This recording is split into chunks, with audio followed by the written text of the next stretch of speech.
Let's go rediscover. Alone in the woods and trees. We can't be slaves to others. Lock your chains to me. Can we get lost away from here? Just one day, oh please say you'll do it. Oh, oh, oh. To be lost away from here. 'Cause I'm scared if we don't dare, we'll lose it. Lost away. Lost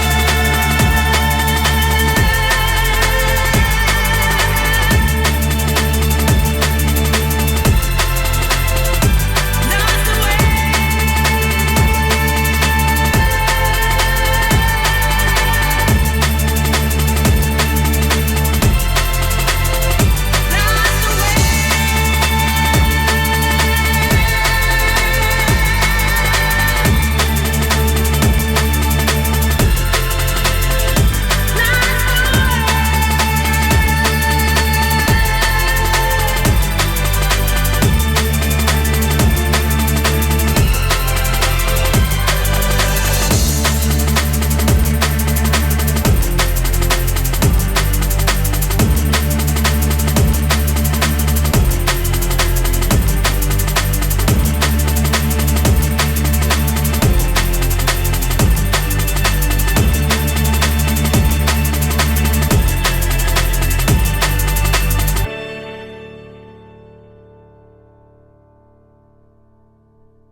Hello, my name's Dave.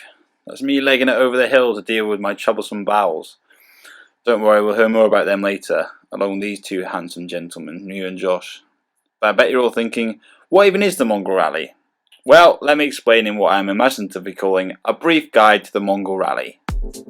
Founded in 2005 by some random blokes, its original intention was to drive old emergency vehicles out to the third world country of Mongolia.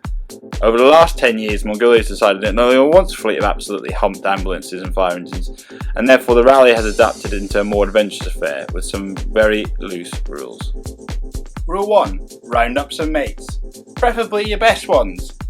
Here we have me, my two best mates, Josh and Muir. Rule 2. Buy a car off your gran, preferably less than 1 litre. Here we have our majestic steed, Stevie the Micra, purchased from a granny in Teesside. Rule 3. Drive it across the world, crossing deserts, minefields, jungles, badgers, whatever it is, get there by any means. And along the way, you'll meet an absolute shit ton of people doing exactly the same thing. So finally, that leaves it, kicking off on the road to Mongolia, up any old street, any old road, any old place, to the finish line of Ulaanbaatar. Now, I think it's time I give you a breakdown of the sort of dedicated, highly motivated and highly trained professionals who set out to complete their very own Mongol Rally, the tops off disco brotherhood of gazelles. From Duns, Scotland, and weighing in at 30 stone, Muir the Negotiator Gibb. In fact, about 25 stone is made up of Muir's body hair. He joined the team decidedly late after performing well on a lad's holiday a couple of months earlier, and his number one and only useful skill was the uncanny knack of being able to make friends in any situation, despite having the foreign language diction of Del Boy. In fact, if Muir didn't make a new friend on Facebook each day, we would have genuinely been worried for his own safety. Talking of being worried for our own safety, Muir, despite holding a fully clean UK driving licence, was not allowed to drive. Put quite simply, we'd not make it to Dover, let alone Ulaanbaatar, if he did. Talking of Del Boy, leads nicely on to our next team member, Joshy Leadfoot Hebden. Weighing in at about 4 stone and about 4 foot high, Josh came with a toolkit and a hopeful attitude towards cable ties and their ability to fix pretty much any mechanical issue. He also absolutely loves going fast and the thrill of barging with traffic cops when they catch him exceeding speed limit. Not only this, the man loves jumping in any water body, more than any fish in existence, a skill that definitely made him one of the cleanest members of the team. And finally that leaves me, the man with the dodgy bowels, but let's forget about them for now. Disco Dave, aka Resident Micro DJ, General Flapper and Visa Machine's arch nemesis, and the only member of the team who had any notion of where we were going. Couple all that with the fact that we have been best friends since time, and things couldn't be looking rosier right now.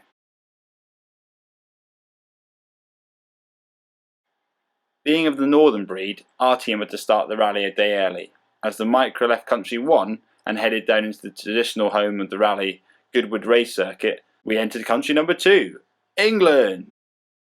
Here we were greeted by a plethora of absolute bangers, and some fine ham and cheese provided by a Spanish team who I'm fairly sure weren't really aware of the task that lay ahead of them.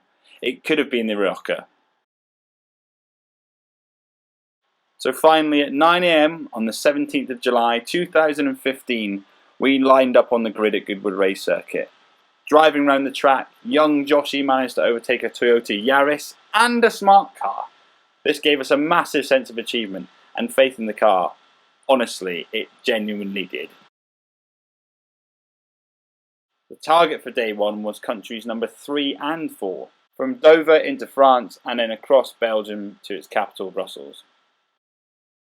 A multi-car pile-up on the motorway outside of Goodwood, which amazingly wasn't caused by Muir's driving, meant we had to absolutely whore it to Dover.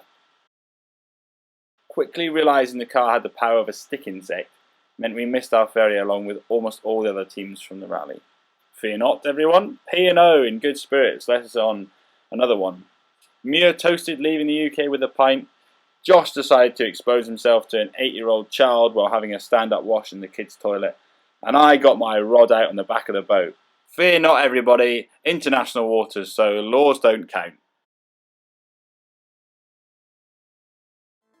As we landed in sunny Calais, the sun was already beginning to set.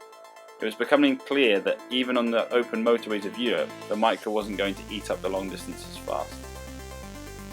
A fairly dull drive through northern France and into Belgium took most of the remaining daylight. There had been talk of a big party in Brussels with other Mongol rally teams, but to be honest, we couldn't have given a monkeys.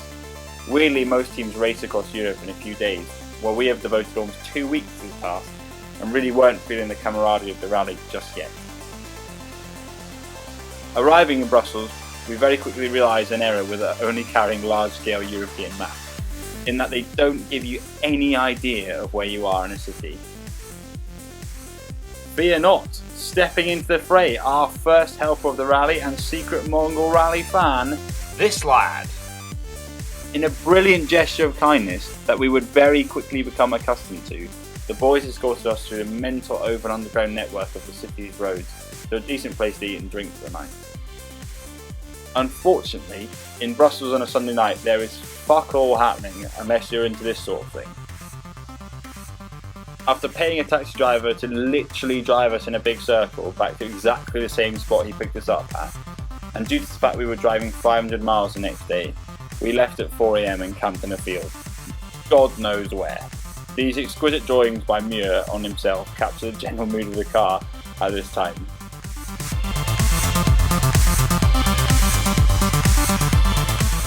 We awoke to the sound of rain, which would actually be one of only 2 times we'd see water falling from the sky on the entire trip. This is how well we looked after this experience. Please hide all jealousy. Morning, day 1, got away for a shite. Camping somewhere between Luxembourg and Brussels. He's the cunning linguist. This was our campsite last night. Got here around about 4 o'clock in the morning. Decided to go out in Brussels. It was gay night, so I got the hell out of there. Despite Muir protesting heavily. My mouth feels like Gandhi's sandal. But we're off with some brekkie in France or Belgium, wherever we are. Geneva, Geneva. Yes, well, you'll get used to seeing my swollen morning face after a while. As I said, still very much in the need to wash every day, we set off for a motorway truck stop for communal showers and croissants, which is all far too civilised to be honest. We had work to do, and by lunchtime we hoped to reach country number 5, the lovely European tax haven that is Luxembourg. On a side note, ladies here, regardless of figure, seem to have enormous tits. Perhaps something to do with all the rich bankers, I suspect so. It is also the largest producer of artificial limbs in the world, which is an utterly useless fact that you're welcome to have on us. Anyway, only 300 miles to Lake Geneva for the rest of the day, and we were trying to have fun. Partly due to Western Europe's vast motorway network, and because there was a vague time limit to our rally, these early days were filled with lots of fairly dull driving. I have no doubt that had we turned off onto the smaller roads, we would have passed stunning areas of France such as Lorraine and Jura. However, half the time we spent racing Dutch Bert in his nitrous-powered camper van, another half I just raved in the back. Just as it was getting dark, we turned off the motorway, waving Dutch Bert a fond farewell, and climbed steeply up into country number 6, and our 4th in one day, Switzerland. And they were ready for us, not with knock-off penknives and fake tag hers, but a cheeky road tax of 20 quid for passing through the place absolute liberty. Day 3. What's up, disco? Let's go around. Face feels. Lake Geneva. Pure lush day. Drove pretty much the length of Europe last night. Had a 200-mile race with crazy Dutch Bob and his caravan. We won. And then we had a tops off disco for about 2 hours. Dave was on the beat. And now we're going to go down and swim in Lake Geneva. As you can see, it was absolutely scorchio. In need of our daily bath and already sweating, we decided to go for a swim. And this is what we were met with. The water was warm, there was nobody there except a Swiss physicist named Mario, who worked in CERN, and showed us where the showers were, and overall, it was just an absolutely unbelievable place. At this point, I feel it's important to mention that Joshy Ledford's middle name is most definitely salmon. Any water source, and I mean any, we passed had to be swam or dunked in. It was even a struggle keeping away from big puddles. So, after washing in the crisp waters of Lake Geneva and refueling both the car and our stomachs for an absolute wedge of cash, I hydrated myself and we headed off back into France. Further on down the road in the rally, we were to travel through some fairly mental countries, where no doubt we would experience some near-death experiences, and not just because Muir had trumped in a sweaty, unair-conditioned Micra. However, we didn't expect France to provide one of these moments. Roughly near Grenoble, and while thrashing the Micra past a lorry, we had a full blowout of one of the rear tyres, which caused us to absolutely shite ourselves. As you can see, it was totally humped. However, it did prove that Josh didn't just know how to use cable ties.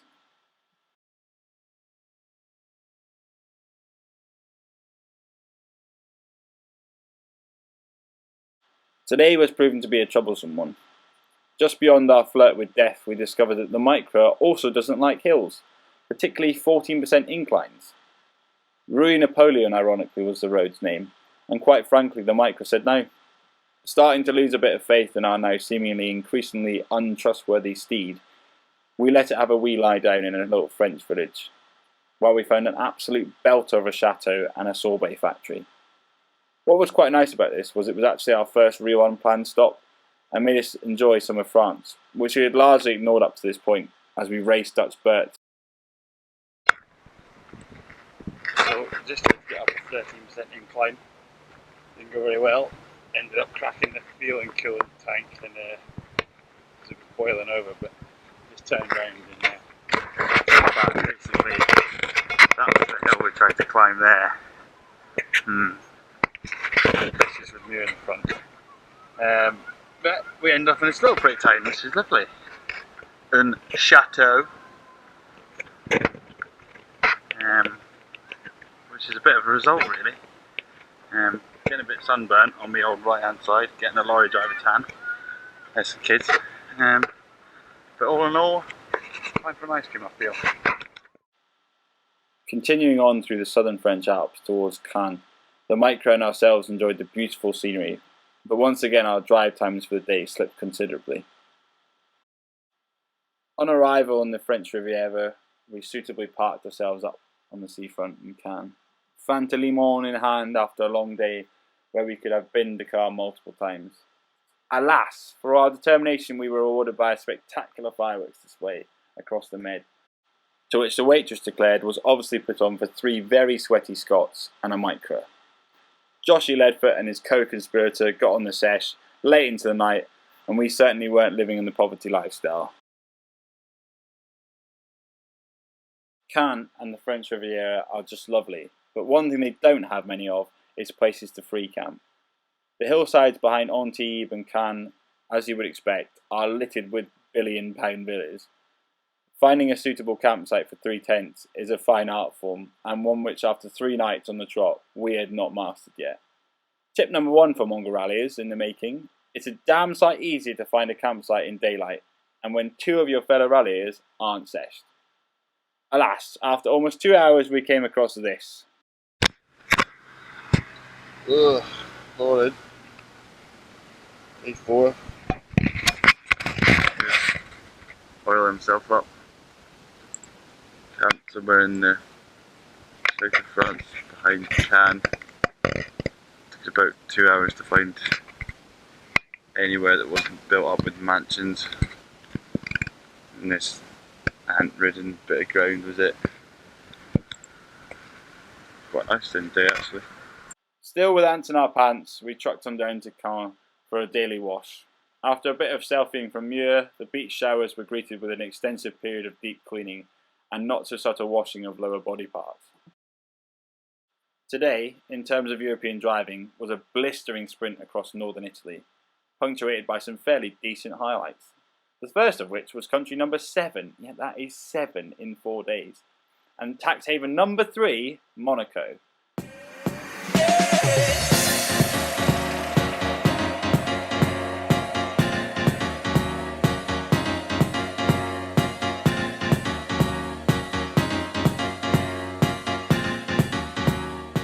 However, after taking Stevie the Micro around the Grand Prix track with Muir adding F1 sound effects, £4.50 for a can of Fanta Lemon almost had us in tears. We then parked up on the quayside, and the fact that the Micro was getting more attention than Lambos and Ferraris more than made up for the hole in my wallet. Monaco is one of those bizarre places in the world, and what's even more bizarre is the sudden introduction of top-class camera work into this movie. Before I take all the credit, some thanks has to go to a very friendly pair of Aussie motorbikers we met on the Iranian border. In exchange for lending them some fuel, they have furnished this movie with some spectacular shots from their drone. Leaving Monaco as the sun was high in the sky, we headed into country number 8, Italy. As we cruised along the Italian Riviera towards Genoa, Josh had the unfortunate luck of drawing refuelling stops. As an insight into how exactly to keep track of money on 7 weeks of the Mongol Rally, the answer is you simply don't. However, being a bunch of tight Scots, it was important to at least give the impression we were all getting a fair deal. To this end, everything was taken in turns to pay for. Fuel prices in Western Europe were always going to be the most expensive, and Joshy had ended up paying 70 quid for this bad boy. Travelling inland towards Milan and veering right finally towards Lake Garda. Plenty sunset selfies later, we decided to get a plush camping pitch on the lakeside. I got my rod out for another time, and Josh almost broke Instagram.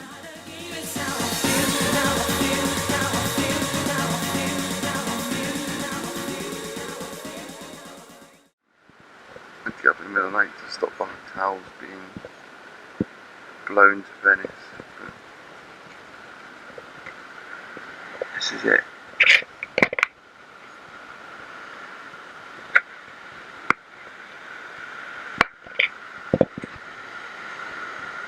Pretty beautiful. Today we are off to Venice, which will be even more beautiful, I'd say. Super. Day 5 started with a short wee drive to Venice. While Stevie had a nap under an olive tree, we headed off to more than likely sink a gondola. Europe was in the midst of a sweltering heatwave, and 38 degrees and clear blue skies drove the Muir to the point of buying a very stylish pink hat. I'm not going to beat around the bush here. Venice is shit hot. Equivalent to something from a movie set, every street, house and even alleyway is utterly majestic. However, all was not so merry in the Brotherhood of Gazelles. Now, it may have been the sweltering heat, or more likely the fact that Muir nor I can ever be wrong, but it all came to a bit of a head in Venice. We'd heard stories across the Mongol rally grapevine that some teams hadn't even made it past 2 days without splitting up, and we were in no way in that drastic place. But to do something as intense as spending 7 weeks solidly in a far from roomy Nissan Micra was looking like a challenge. However, being men, and not to mention best mates, we released all our tensions in a full-blown bitch fit. No doubt with plenty of Italian hand gestures to boot, felt guilty, and then bought each other ice creams.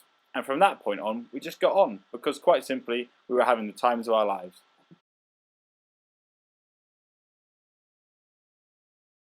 Up to this point, apart from a short failed escapade to go off motorway in France, we've been eating the miles up on the autostradas of Europe.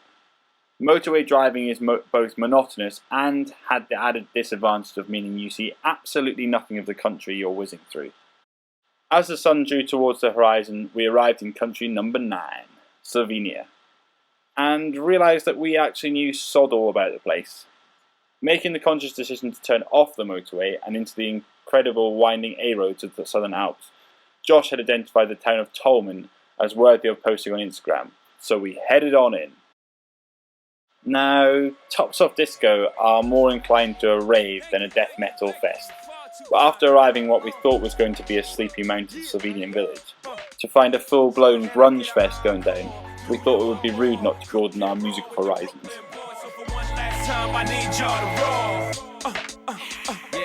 Now what the hell are you waiting for? After me, there should be no more. So for one last time, make some noise.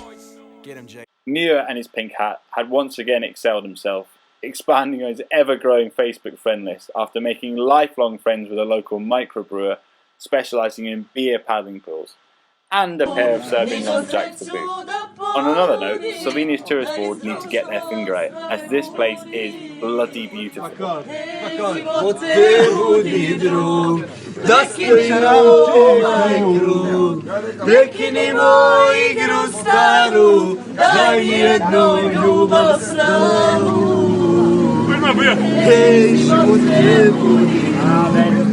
you like to be my... Day 6, and we had somehow almost made it out of Western Europe. While some teams were heading into Asia at this point, we had taken our time, intentionally to enjoy places such as Slovenia. Muir needed a little bit of time to clear his throat in that morning, while we waved at the goss bathing in the river across to the side. Absolutely fucking fleeing! Ready? I want your girlfriend to be mine. I want your girlfriend to be mine. I want your girlfriend to be my girlfriend. This might be the next thing to go on Jess's wall, Josh. I want your girlfriend to be my girlfriend. Let's go. She's so fucking cute. I wish that she was mine. She's so fucking cute. I wanna lose my mind, baby. Don't know what to do. Tolmin and the area around it is famed for its beauty, and most notably its cold, ice-cold limestone caves. As you're already becoming aware, Joshy is half leadfoot, half trout, and wasted no time in freezing his nads off. Other inventions including setting off into a vast, seemingly unregulated cave system with just a flash of Josh's camera for guidance. Top tip for you here, a camera flash, no t-shirt and sandals are not ideal caving gear.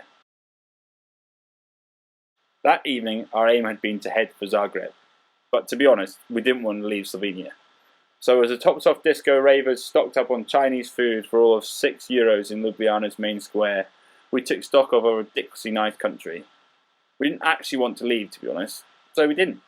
The roads are like rally stages, the scenery resembles the sound of music on steroids, the girls are all pro skiers while being models in their spare time, and our unofficial sponsor, Fanta Limon, is less than €1. Oh, and we had our first kebab, chicken with garlic mayo, and we're not even in Asia yet. Day 7, and we awoke lazily in our Ljubljana hostel. We headed off for the edge of Schengen, and our first border post since Calais, Croatia, made it number 10 countries in 7 days. On the way, we finally managed to get a spare tyre put on the rim that blew out in Switzerland. The morning was a blur of rolling hills and meadows. Our aim of the day was to get to this. Plitvice Hereza, otherwise known as the Natural Palace of Versailles. It was gobsmackingly beautiful. Seriously, get yourselves there now. In other news, Josh and Muir's social media machine almost broke the internet again. But seriously, you don't need to listen to me jabbering on for this bit. So here's some suitably chill out beats and shit hot drone footage from those legendary Aussies. I've been wondering,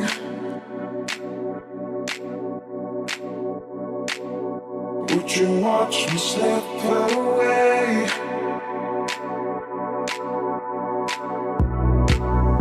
Would you watch me fall in silence?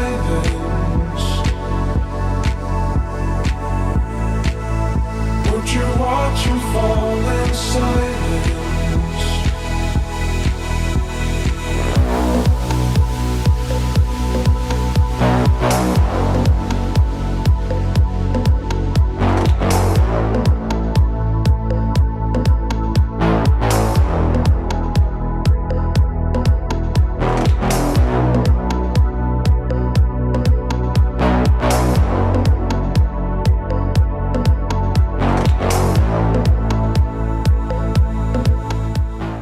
After leaving the park, we sped down through more ridiculous scenery, with Croatia deciding to show us where The Lion King was filmed. Sprawling grasslands covered in sheep and goats resembled huge herds of wildebeest, spread out in front of us. Well, I say us, but Muir and Josh were both away with the fairies.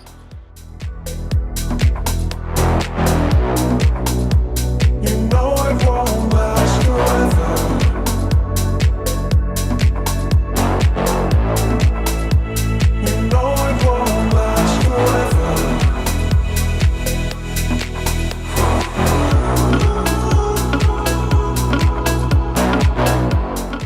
The one-man Tops Off Disco then rolled into Zadar at sunset, to be met with the Black Bull of Croatia it seemed. And we awoke to rain. With the rain gone by the time we lazily rose, Joshy the cod filled his rapidly growing gills with Adriatic water. We feasted on fish, not caught by me, and they made a navigational error of brilliance. Our aim had been to hit Croatia's brand spanking new motorway down to Split and Dubrovnik, but instead we picked up the old coast road. Oh, what a mistake to make. Today was also a momentous occasion because for the first time since Calais, we caught sight of another Mongol rally team. 2 Aussie boys and their German whip, they were called. No, not the boys with the drone, these guys were on a different sort of budget. A bit like when you hear someone speaking with an English accent abroad, there was an instant affiliation with each other. After playing a bit of tit-for-tat overtaking, we pulled over in Split for some lunch and the compulsory sharing of war stories. After enjoying some shared sense of adventurism, we made our way back to the coast road. Intentionally this time, and just like London buses, came across ourselves another bunch of fine Mongol rallies. Rage against the micro machine with the boys this time. The Croatian coast between Split and Dubrovnik is just otherworldly, with a mix of French Riviera, Santorini and Vietnam all thrown into one. Sitting at a solid 40 miles per hour, the micro's rally pedigree came into its own, along the twisting clifftop road. And we were so elated that we discoed like Michael Jackson on hot coals.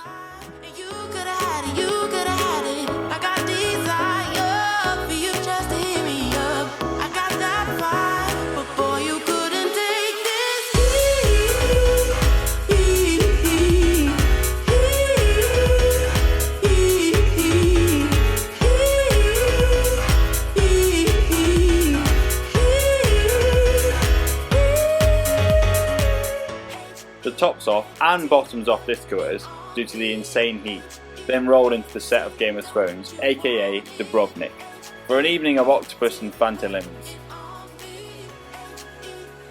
And it hasn't proved a pointless stopover, at least at this point anyway, as we learned two things very quickly. Number one is that parrots bite, but that is not an attack, and in fact a sign of affection, and in fact their form of kissing even. However, this did not make it any more enjoyable when a big blue one, not in this picture, went all Mike Tyson on Muir's ear.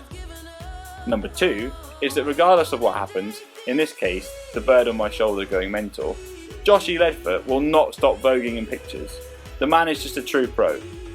In all seriousness though, Dubrovnik is bloody beautiful. Smelling rather badly and having not had a proper bed since Slovenia, we checked into a hostel and dreamt the night away of dragons and Targaryen princesses.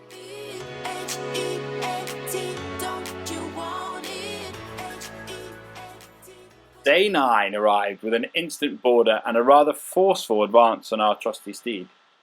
We had chosen to cross over from Croatia to Bosnia at a fairly quiet border post, manned by an employee of Bosnia's border force and a representative of their Ministry of Mafia, and it was the latter who took a shine in Stevie the Micra. According to the man with the wedge of cash bigger than his shoe, his wife would absolutely love to own Stevie, and there was a brief moment when we thought this might not have been an offer we were allowed to refuse. However, the man with the wallet the size of Albania seemed to lose interest, probably after he saw the state of the inside of Stevie, and we entered into country number 11, still with some wheels. The town of Mostar was our destination because Josh and his massive disco balls had a bridge to lob himself off.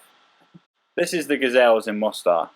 Behind us, as you can see, the 28-metre high UNESCO World Heritage Starry Moss Bridge sits, which idiots are known to jump off. Joshy was of the opinion that he was one such a deer, and this was something he would quite like to do. So, he came down to survey the bridge with Big Muir before he jumped. He looked Muir in the eye, shook his hand, and as he turned to walk back up to the top, said, "Tell my mum I love her." And Muir promised he would, adding he would also tell his sister that he loved her too. But alas, I digress. Basically, he walked back up, paid his €30 jumping fee, the jumping club members got in position in case something went wrong, like his spine went through his head, and then he got up on the bridge, spread his arms like the modern day blonde Jesus that he is, and stepped off into the abyss. Hero status instantly obtained in the town of Mostar, evidenced by the need to pose for photographs with worshipping Czech children and holding off adoring women as we left. As much as I'd like to say that was true, Joshy Jesus face may have taken around 30 minutes to step off the ledge, but we'll give him the benefit of the doubt and say he gave me plenty of time to rouse up the onlooking crowd up into a frenzy, all for the majesty of the spectacle, I'll have you know. Bosnia has been our host for only one day, and by God has it excelled itself. From the extremely friendly mafia boss on the border to the 3 guys in Speedos who had helped Josh hold onto his spine when launching himself from the Mostar Bridge, its hospitality and beauty had shown no bones. It's also quite odd though. There are lots of tourists here, and Bosnians are quite clearly unified in providing the best experience for their visitors. However, you do get a sense there is still plenty of healing going on after Europe's most recent war. The drive up from Mostar to Sarajevo was spectacular. Tiny mountain villages reminiscent of our drive through the Alps, climbing to the steep mountains. Many are adorned with murals to the wall. Buildings are still noticeably peppered with bullet holes, and when the call to prayer rings out, it all doesn't quite fit. The drive into Sarajevo was lined by massive graveyards, and the oldest buildings still bear the scars of sniper fire and mortars. Saying all this, the city was a buzz of culture, music, and most importantly, very good food. We dined on European and Turkish delights until the sunset, and then realised we had the camp set up. The area northwest of the city was renowned for some of the worst fighting between Bosnian Serbs and the Croat Muslim soldiers, and quite clearly, everyone hasn't felt safe enough to return home. As we drove up into the hills, we came across many burnt out and crumbling houses, and as Muir slept, Josh and I quickly shat ourselves, as in the dark of night, these wartime relics exuded absolute menace. Finally, way up into the hills, we settled for an old artillery placement, and 3 very tired gazelles collapsed into our tents in the middle of a Bosnian meadow. In this little meadow,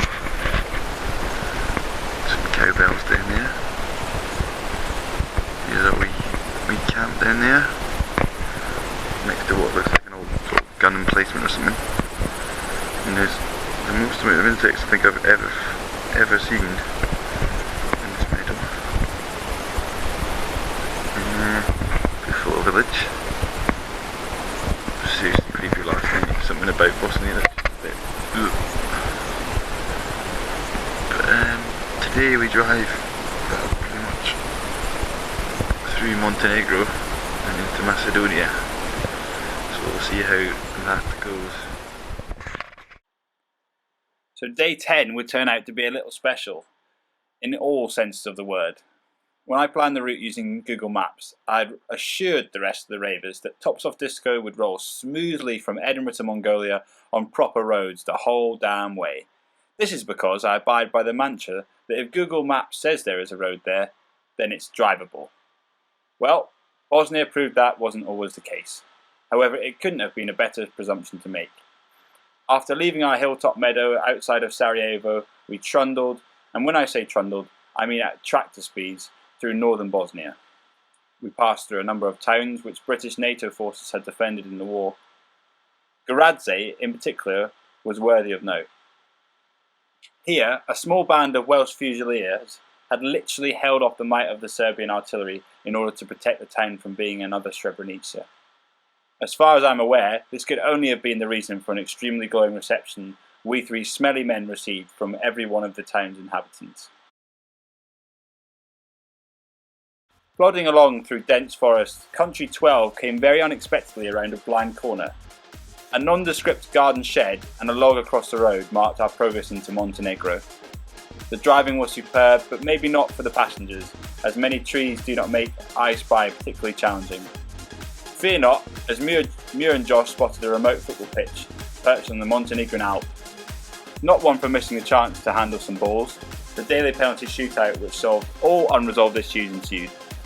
Muir's face and arse found it regretful.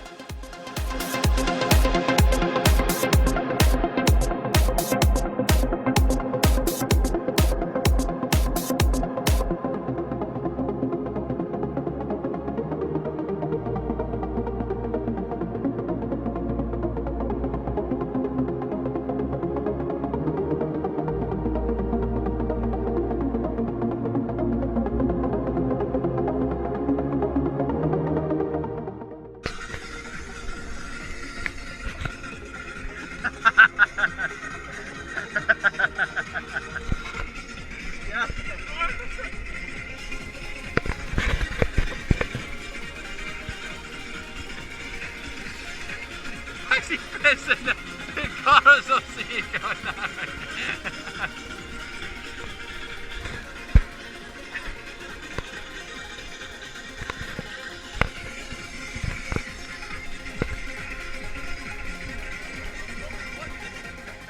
Late into the evening, we duck dived and discoed across the Balkans. As the sun was setting over the Dalmatian mountains, we arrived onto the Kosovan border and were unexpectedly greeted by some rather bored border guards looking for a five-a-side match. Fresh from our penalty shootout, we could not refuse. Steadily, the match increased to nearly 11-a-side with the addition of various lorry drivers, illegal immigrants and the local shepherds. It was only for an irate phone call to the border post from HQ that prevented the match going on into extra time. Having made friends with absolutely everyone, we passed on into the newest country in Europe, and quite ridiculously, country number 13 in 10 days. Now, I'm not going to lie, from here it all gets a little bit ridiculous. Kosovo is full of many different cultures, of which all decided to continually stare at us as we ate our car's weight in cheap pizza in a place called Pesh. Joshy and I were momentarily put off our dinners by this constant interest, but our resident negotiator Muir, whose mission it is to befriend everyone who exists, took it upon himself to find some allies in the sea of suspicious eyes. While playing with a wristband and subsequently snapping it, much to the delight of an onlooking child, he seized his chance. Muir, in his way with words, none of which are Kosovan, or even any other language for that matter, managed to instantly endear himself to a Robert De Niro-esque character, who seemed to be responsible for the amused child. Not hesitating a second, off Muir went to introduce himself to the whole Al Capone clan. 5 minutes of flirty chat with the main man known as Granite, and it seemed people had less interest in staring at us. As a side note, in my book, anyone named after a rock is hard as fuck, so we smiled and laughed our way through the chat as Muir gestured back to me and Joshy, stuffing pizzas in our faces. Retiring back to his meal, Muir felt suitably pleased with himself, but the story doesn't end here, my friends. After approximately 5 minutes, Granite felt that we needed to be spoken to. Pulling up a chair, he leaned in to whisper something to us. I'm fairly sure at this point that I was not alone in shiting myself. However, it seemed that Granite had a proposition for us to camp on his land. Quite taken aback by this kind offer, it took us a few moments to compose ourselves, for here was an offer of not having to free camp in this fairly poor and gypsy-ridden country. We did the usual British dance of politeness, but Granite wasn't having any of it. We were invited to stay as guests of the Granite family. Rather nervously, we followed Granite to the car park, where lo and behold, he climbed into a blacked-out Range Rover Sport. Now, Kosovo is a very, very poor country, and people don't simply have Range Rovers, let alone pimped-out brand-new Range Rover Sports, unless some funny business is going on. The presence of such a vehicle filled with the Al Pacinos only served to crank up our jitters. However, as we wound our way round along ever-narrowing alleys, a very, very large house began to emerge out of the darkness. A 6-storey palace and quadruple garage greeted us, and suddenly pulling Stevie up onto the driveway seemed all too inappropriate. Granite leapt out and directed us to the plot of land to the side, and demanded we have some beers with him.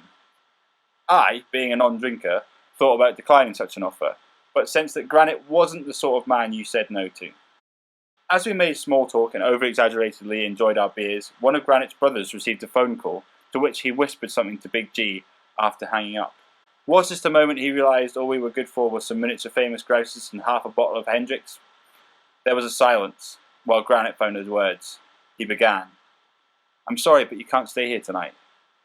Being British, we instantly apologised and said that we were happy to leave. However, Granite wasn't finished. I've just remembered that I have a place to stay in town. It's safer there. I'm just worried about the gypsies here. I don't think it was me who was thinking at this point whether we were going to come to our ends in some violent way, but through some British polite refusing, we discovered that in fact we had little choice in the matter. So if we were going to end up as cattle feed, then tonight was the night. Back in Stevie, we questioned whether we should speed off, but knew Granite was probably the sort of person who had eyes everywhere around the town. Through the windy alleyways, we headed back into the middle of the centre and pulled up outside a hair salon. Was this Kosovo's Edward Scissorhands' lair? No, in fact it was an empty hairdresser's, with shower and a toilet. We found ourselves left here with the promise that we would return the key the next morning, and very little explanation as to why we deserved such kindness. Not wishing to wonder what happened to the previous occupant of the salon, or to its sudden availability, we washed heartily and slept in our marble-clad chamber, just happy it wasn't lead-lined. We awoke suddenly as the sun beamed off the white marble. We could have been mistaken for thinking we were about to meet our Almighty. In fact, we were. However, Granite was the Lord of Pesh. In daylight, we reflected on the utter kindness of letting 3 very smelly and dirty travellers stay on your property completely unattended. And in payment, we decided that getting flowers for Granite's wife, along with some whiskey for the Big G, would hopefully go some way to thanking them. Back we drove to the palace and were greeted by the whole 3 generations of the Granite tribe. Plenty war stories, 10 AM moonshine, raki, and amazing baklava later, our collective minds were blown. Granite may have been the local mafia overlord, but the man had a kind and passionate heart. His family had suffered the extreme fear and threat that being an ethnic Albanian brought through the Balkans War. Granite had escaped to Norway with his family as refugees, with an accountancy degree and little else. Using his skills, he had clearly made some money while away, but had spent most of it buying and running guns to arm the Kosovan army against the persecution of the Serbs. His father, a famous author in the Balkans, had published countless books on the repression of the Kosovo Albanians, and had continually been targeted by Serbian authorities, to the extent that their palace had been burnt down 3 times. Granite proudly informed us that each time he had built the house back even greater, just to smite their attackers. His hospitality, he hoped, was what we would take away from our time in Kosovo, and the willingness to tell the world about his beautiful country, and the most friendliest of its inhabitants. We left with a warm glow in our hearts, not just from the Iraqi, but these were the people that we wanted to meet, and whose stories deserved to be told along our journey. Onwards we sped to Macedonia, in search of more friends for life. There really was not a lot to report from the drive from Granite's house to Macedonia. It seems, despite the people of Kosovo being some of the most friendly we had encountered, their country is largely not very pretty, and their roads even uglier. It took us almost all afternoon to reach the Macedonian border, where I gave myself mild heatstroke being a little too energetic with I Spy. We briefly passed through the not so memorable Pristina and on into Macedonia. And by this time, we must have passed a good 23 wedding convoys. It seems Kosovans get married on a Wednesday. Hello.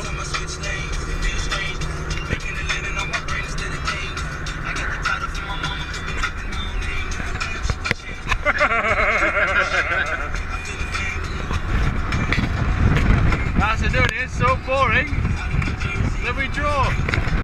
Macedonia is rather proud of the fact that Alexander the Great was born in their lands, and in his honour have named absolutely every item of infrastructure after him. So as we sailed down the Alexander the Great Highway, past the Alexander the Great Airport, before briefly crossing over, yes you guessed it, the Alexander the Great Bridge, we soon reached the Bulgarian border and a town called Kumanova. Oddly it seems, no restaurants existed in this 20,000 strong town, other than the sweatiest kebab shop known to mankind. After realising we were millionaires in Macedonia, we went a little crazy with the side dishes.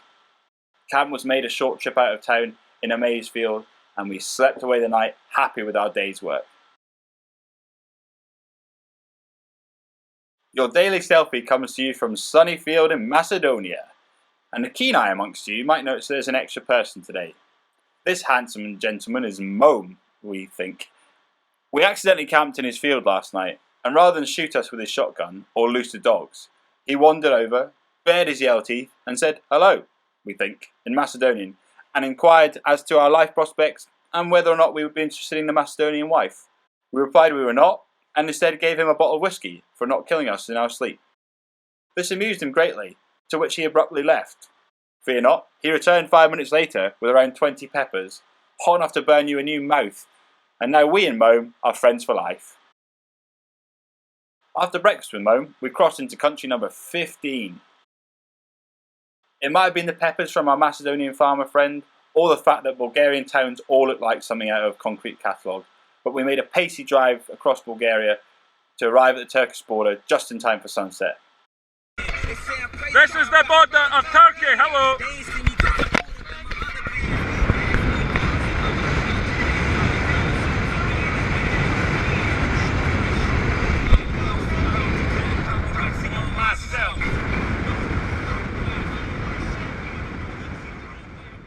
The tops-off ravers were well aware that the border is the world's most busiest, and the 5-mile queue of lorries leaving Europe gave us cause for concern. This, coupled with a brutal attack from the mosquitoes who swarmed the border posts seemingly destroyed, caused our resident hairy negotiator to lose his shit for the first time.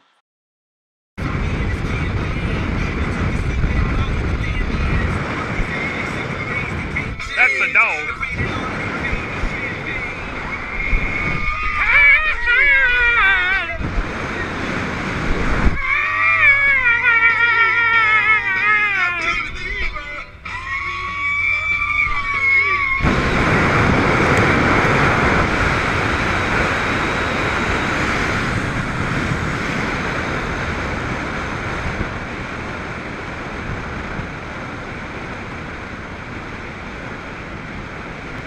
Over the hour-long wait to leave Europe, Stevie received a heavy internal tattooing depicting all of Muir's most nearest and dearest.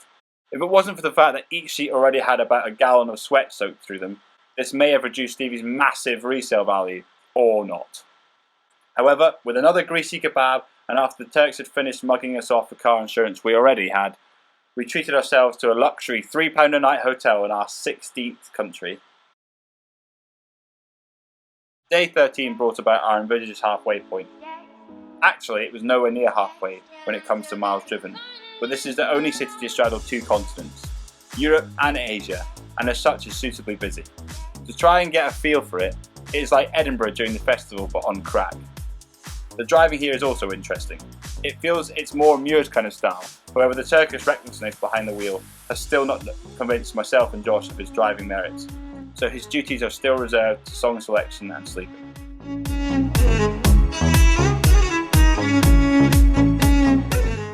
Muir Muir managed to get his regulation daily selfie in front of the Hagia Sophia, and I pretended to be a leading expert in Persian rugs in the Grand Bazaar. Safe to say, there will be plenty disappointed rug dealers today when I don't return with my wads of promised cash.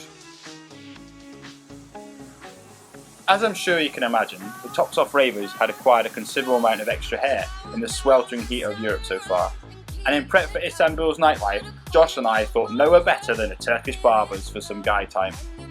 Plenty lush smells and quick razor sweeps meant Josh lost his entire life's beard growth, but we looked a lot sharper for the measures.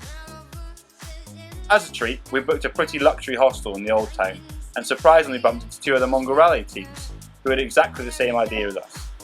This prompted an off-the-bat, tops-off disco on a terrace overlooking the Bosphorus, involving plenty raki, crazy Turkish dance tunes, and copious amounts of slut dropping. Stevie was used as a staging post, and our party descended into Istanbul with absolutely no notion of where to go. Arriving at a completely deserted bar, Tops Off Disco decided that tonight was the night to live a little.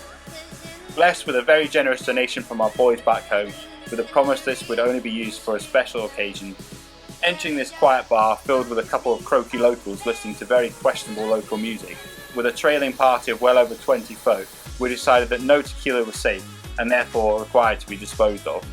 On top of this, the band needed replaced by the newly formed Mongol Rally Choir.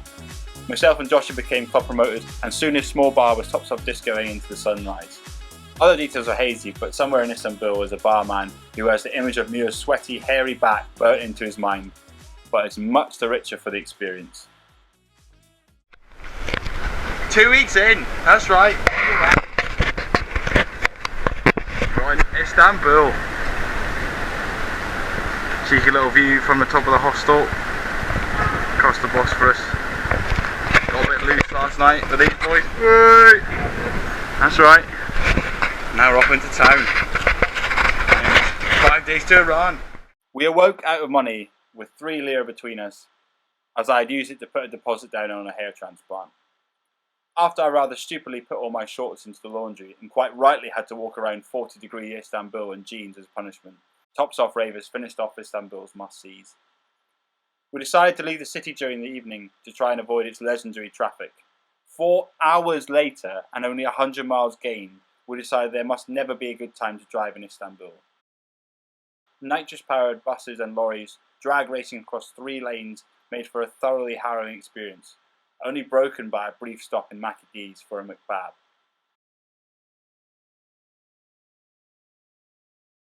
Anyway, we now found ourselves in an Asian field, and the countdown to Iran begins.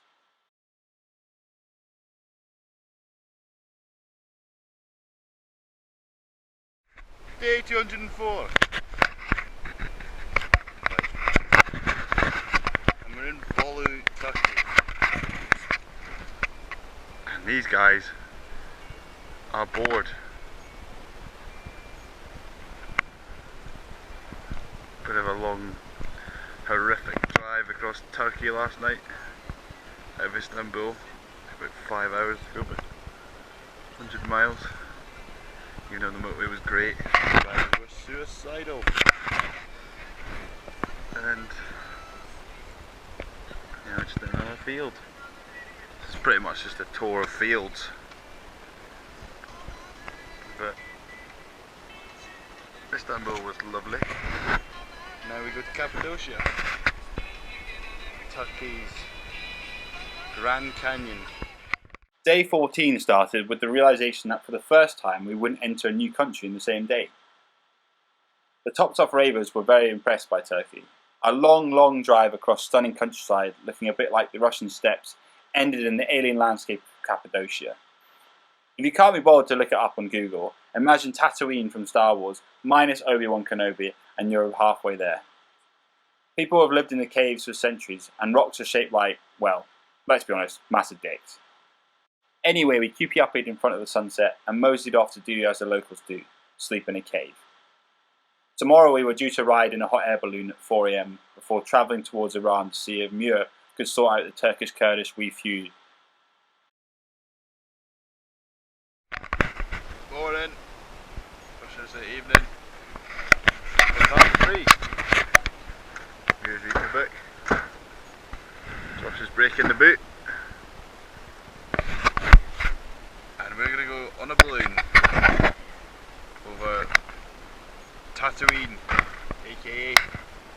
noodles, yeah. Josh is still breaking the boot. The tranquility of our cave last night was rudely interrupted by an impromptu Turkish rave in an adjoining cavern.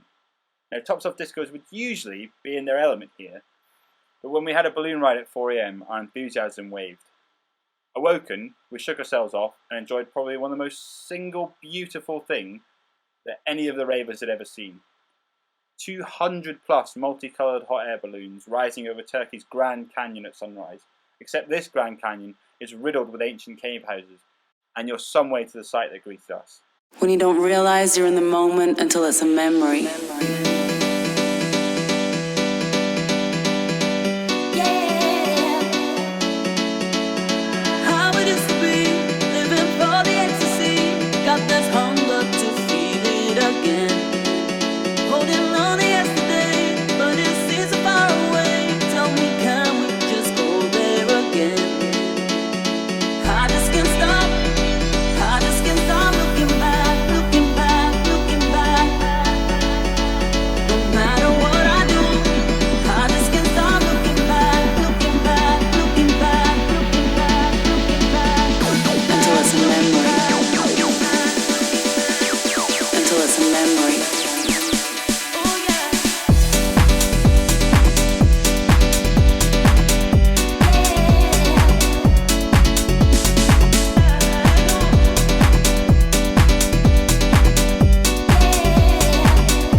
Muir made friends with every passenger on board and then powerbombed Josh in front of a picturesque Turkish landscape just for good measures. Driving on from our aerial adventure, Turkey continued to impress us. When it looked like the Russian steppes may get a little bit too monotonous, it suddenly changed into the Rockies as a vast mountain range speared through the landscape. Then we randomly came across this place. We asked if we could eat, deployed the usual dumb British hand-to-mouth gesture, and were duly brought a massive bowl of paprika spice salad and 2 decent-sized fish, which had literally just been caught out of the lake. We never saw a menu, we were never told how much any item cost, and it appeared the price was decided when we got to the counter. One thing we were sure of is it should have costed a lot more than it did.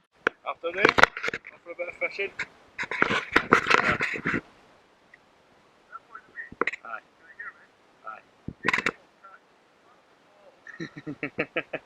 Sadly, the lake was teeming with snakes, so I was nowhere near it, but Muir and Joshy, who quite simply must have been mermaids in a previous life, scared all the fish off my rod.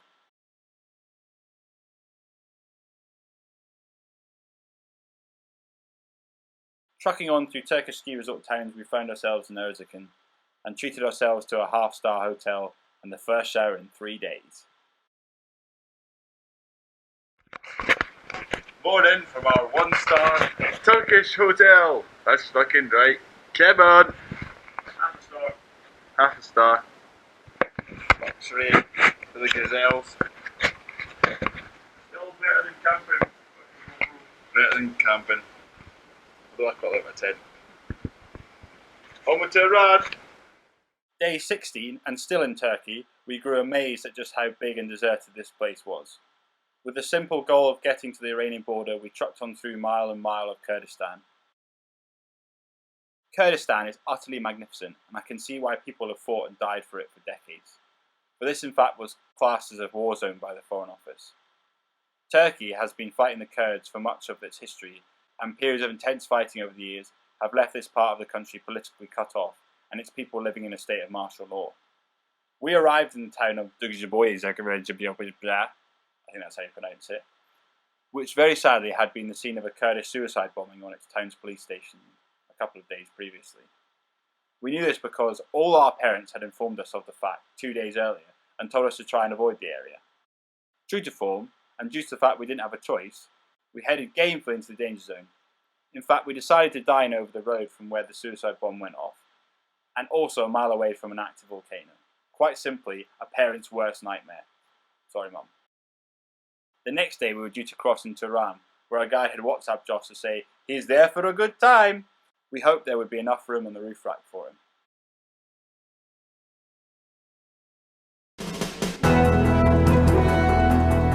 This is an ABC News special report.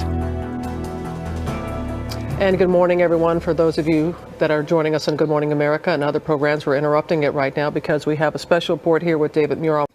And to bring you more breaking news. This is CNN Breaking News.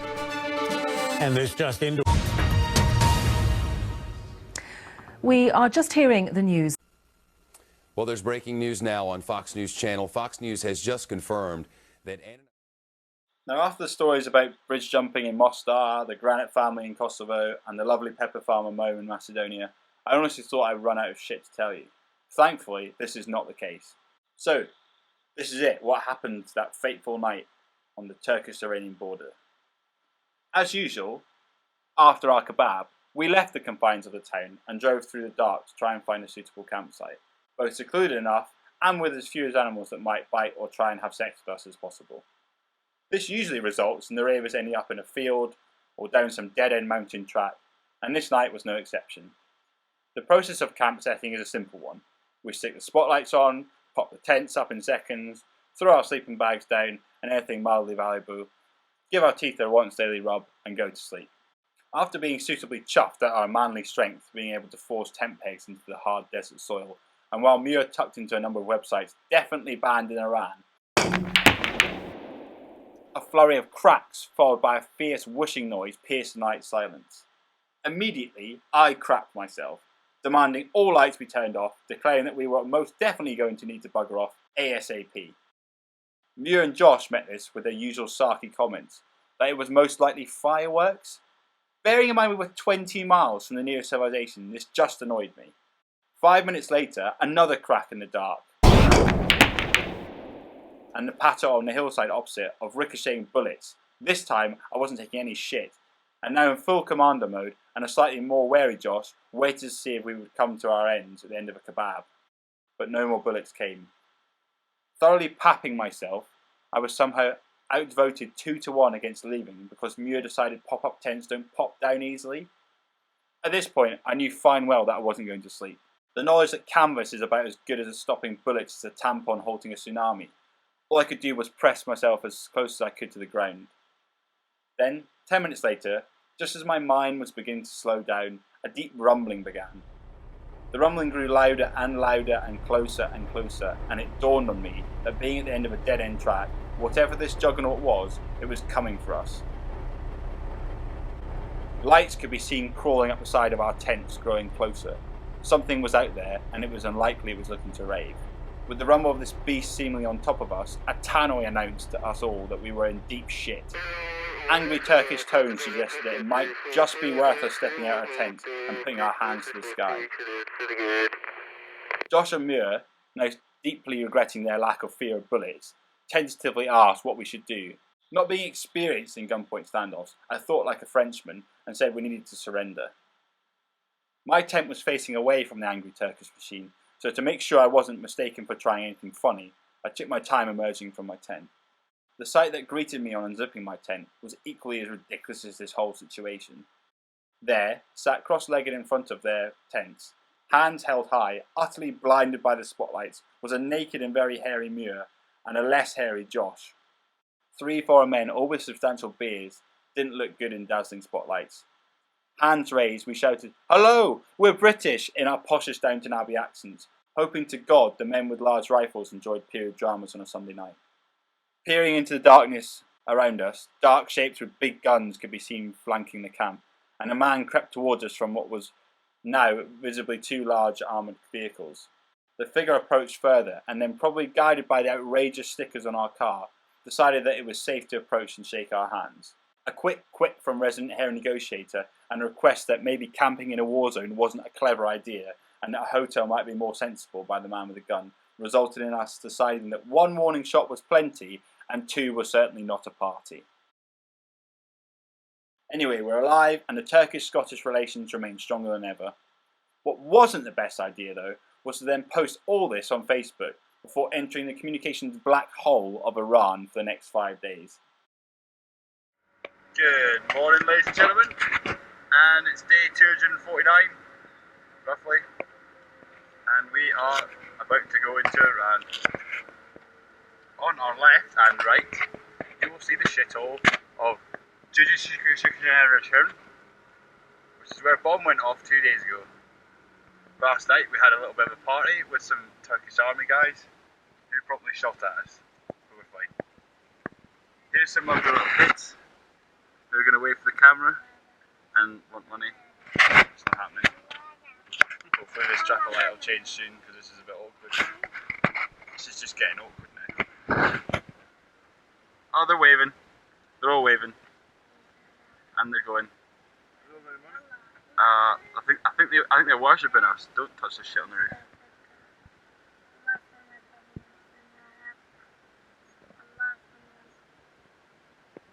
She's telling us that she's really good at maths. She's waving, "Hi there," and they're off. Back to the story. Up there is an active volcano. Straight in front is Iran. And to our right is a boy in a van. Just now. Anyway, how can I forget after all that? It's day 17 and we're about to enter Iran.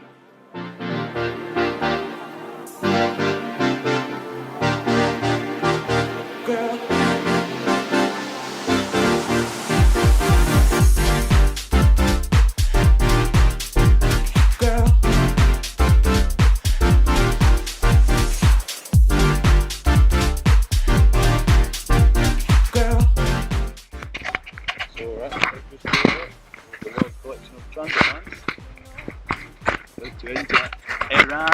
There is the Ayatollah himself, ready to welcome us. After adding Amin, our guide, to our team for the next 5 days, and the man tasked with preventing us spying on Iranian centrifuges, we promptly collected 6 bits of paper, 14 stamps, visited 12 different counters, and paid 1 bribe to avoid customs seizing our gin and whiskey, and entered the Islamic Republic.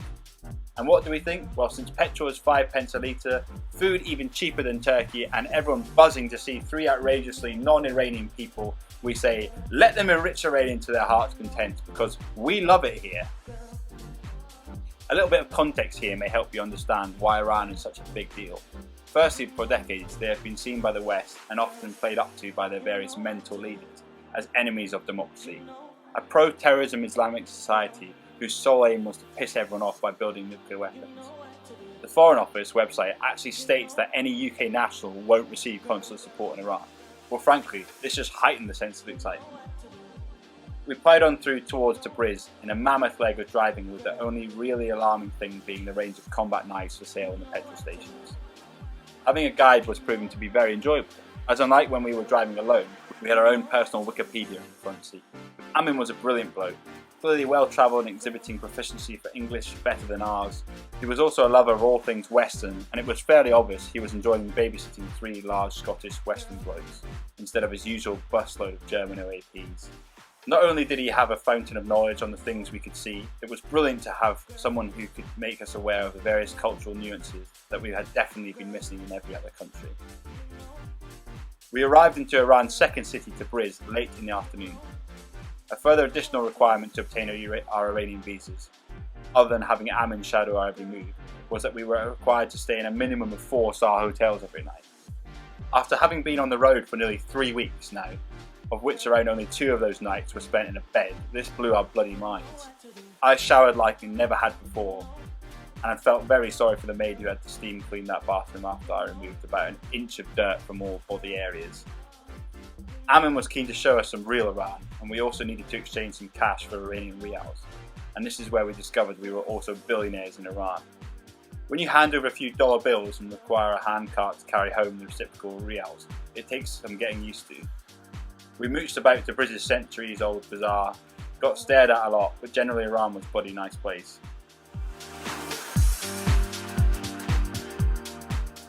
Awaking to day 18, Iranian luxury was something we could all get used to, but informed by Amin at breakfast that our drive was going to be an epic one today, threatened to dampen our mood.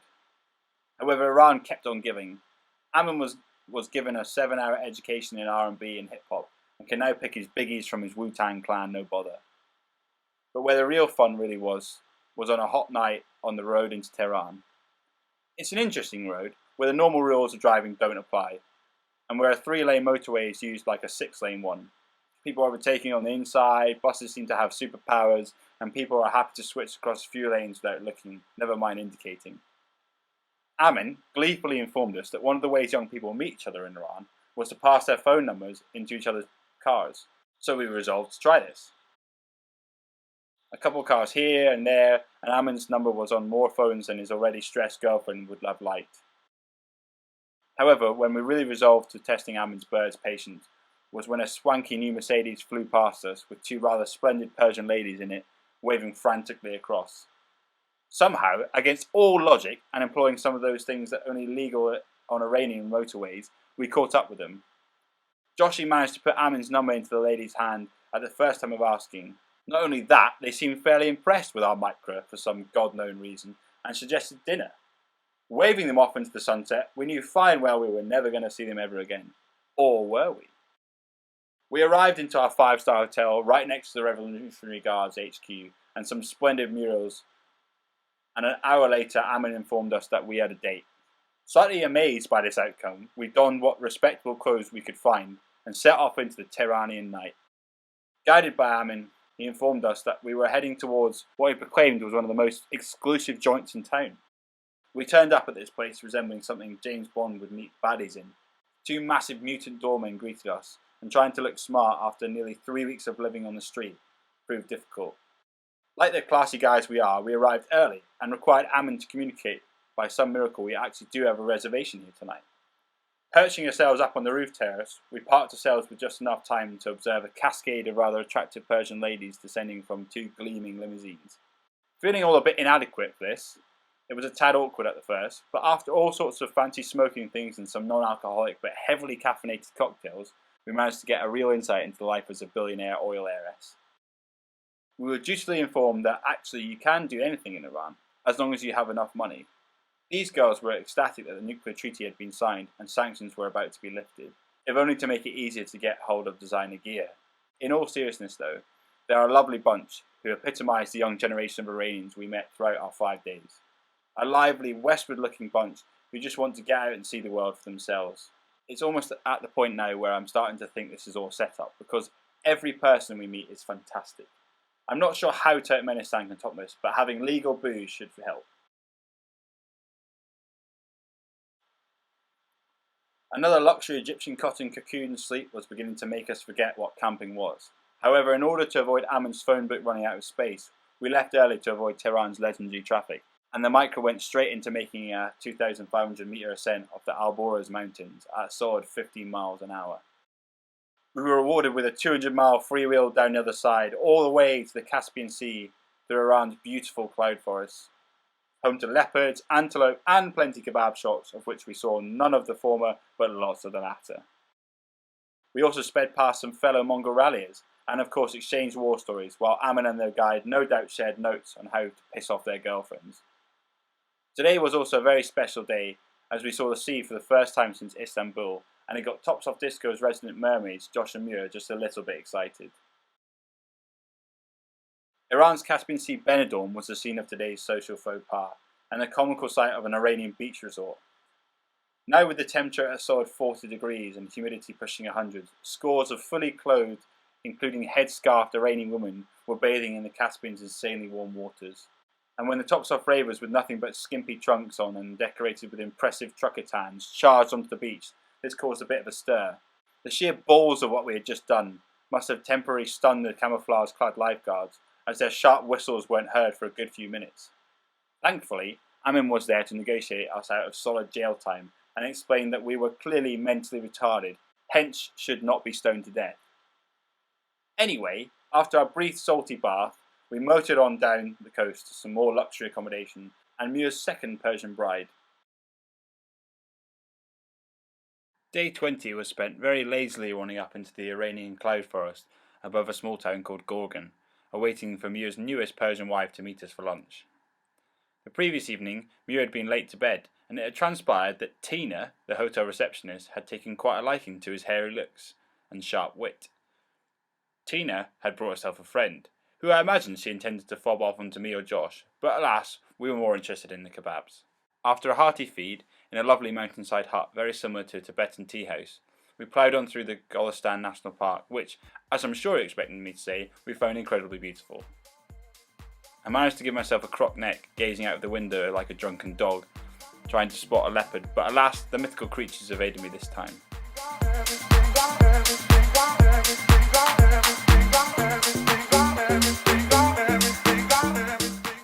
We pulled into the border town of Shirvan late in the evening, with a dreaded feeling of leaving Iran and our luxury hotel rooms the next day. Turkmenistan was our next port of call, but I think it's important to just sum up how brilliant Iran is, although unsurprisingly ridiculous at the same time. So I'll leave you with a few words of wisdom on Iran.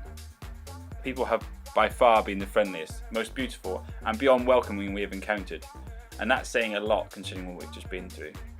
They are outraged at their political leaders for isolating their country over the last few decades, and a real sense of excitement was present at finally being opened up to the world again with the signing of the Nuclear Peace Treaty. If it wasn't illegal to dance in public and bare your chest, the Tops Off ravers would have found it a real struggle to leave.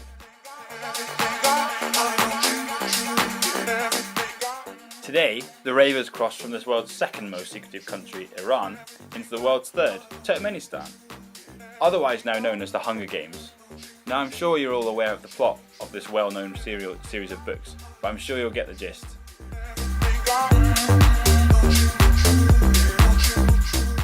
We bade farewell to Amin, our Iranian Lothario, and paid him the £1,000 we'd hidden behind the radio, back in Scotland.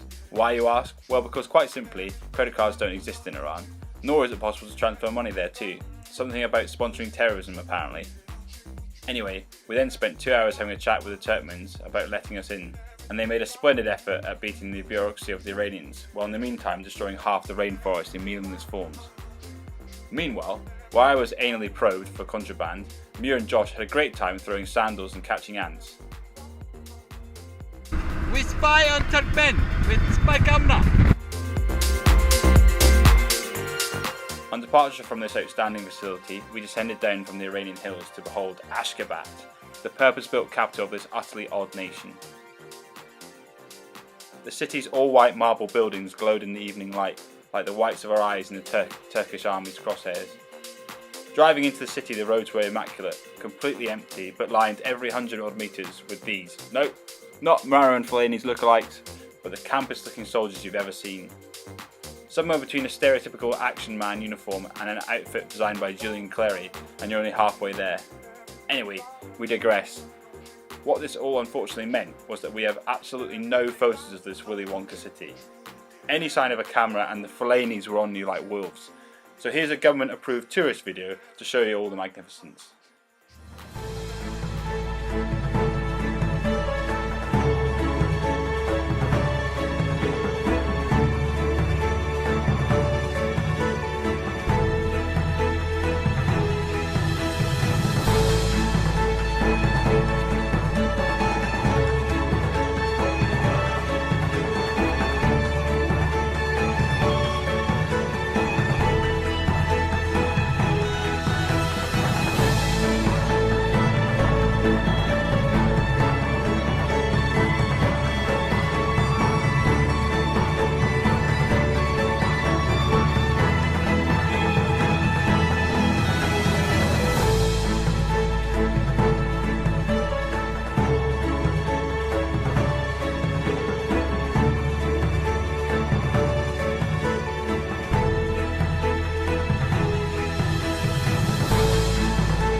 Now what you will have noticed is there is absolutely bottled traffic on those 14-lane highways.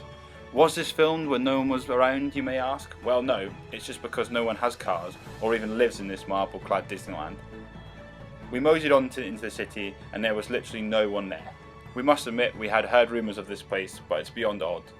There are just not enough people for the grandeur of the place or the size.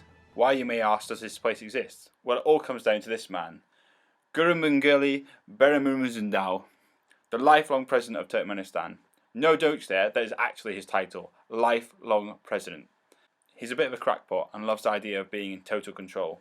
Unfortunately, unlike similar crackpot nations such as North Korea, this country isn't poor and has a shitload of oil and gas.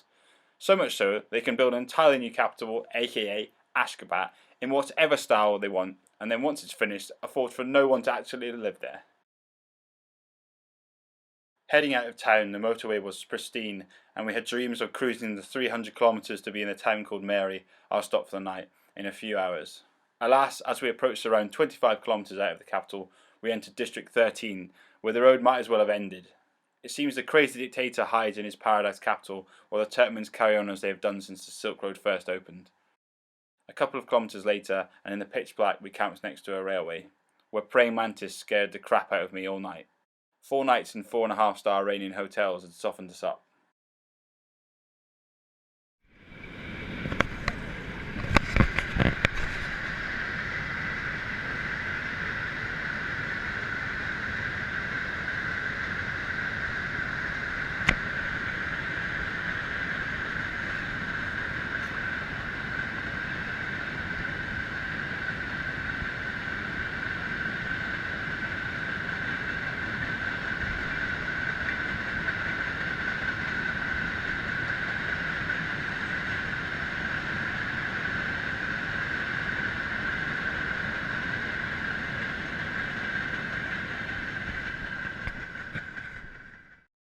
So after spending the night camping by a Turkmen railway skirting the Karakorum desert, we embarked on a thoroughly miserable 4 hours of driving.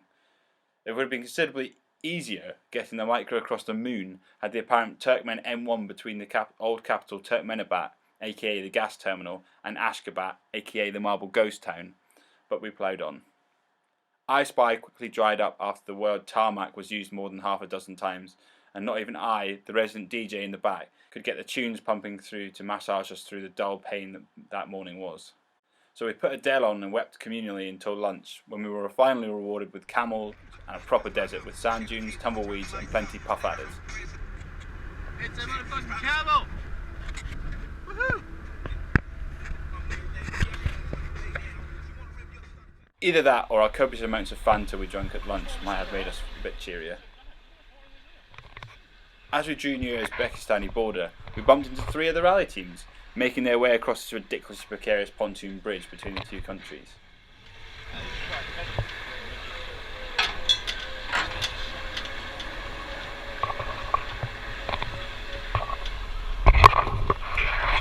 Have you ever seen something sort of a border crossing in Formula 1? You get that camera in my face for right that. At the border, we suitably impressed the other rallies with our tales of being shot at, Muir's various women stretching across Eurasia, and our far superior facial hair. After the Uzbekistanis were convinced we had no guns or cocaine, after initially asking for some, we sped in convoy to the Silk Road town of Bukhara. Sadly, the ravers take more care of their axles and lost the convoy rather quickly on the Uzbek roads. Fear not, readers, we had a kebab and found a 5-star field for the night. So as you can see, we are now in Uzbekistan, which is far less weirder than Turkmenistan, partly because their dictator on a dictator scale of mentalness is somewhere between Colonel Gaddafi and Mugabe. They've got a schedule restricted.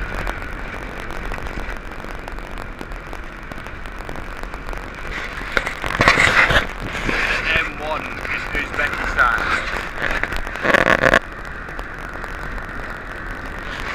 Been on better tracks.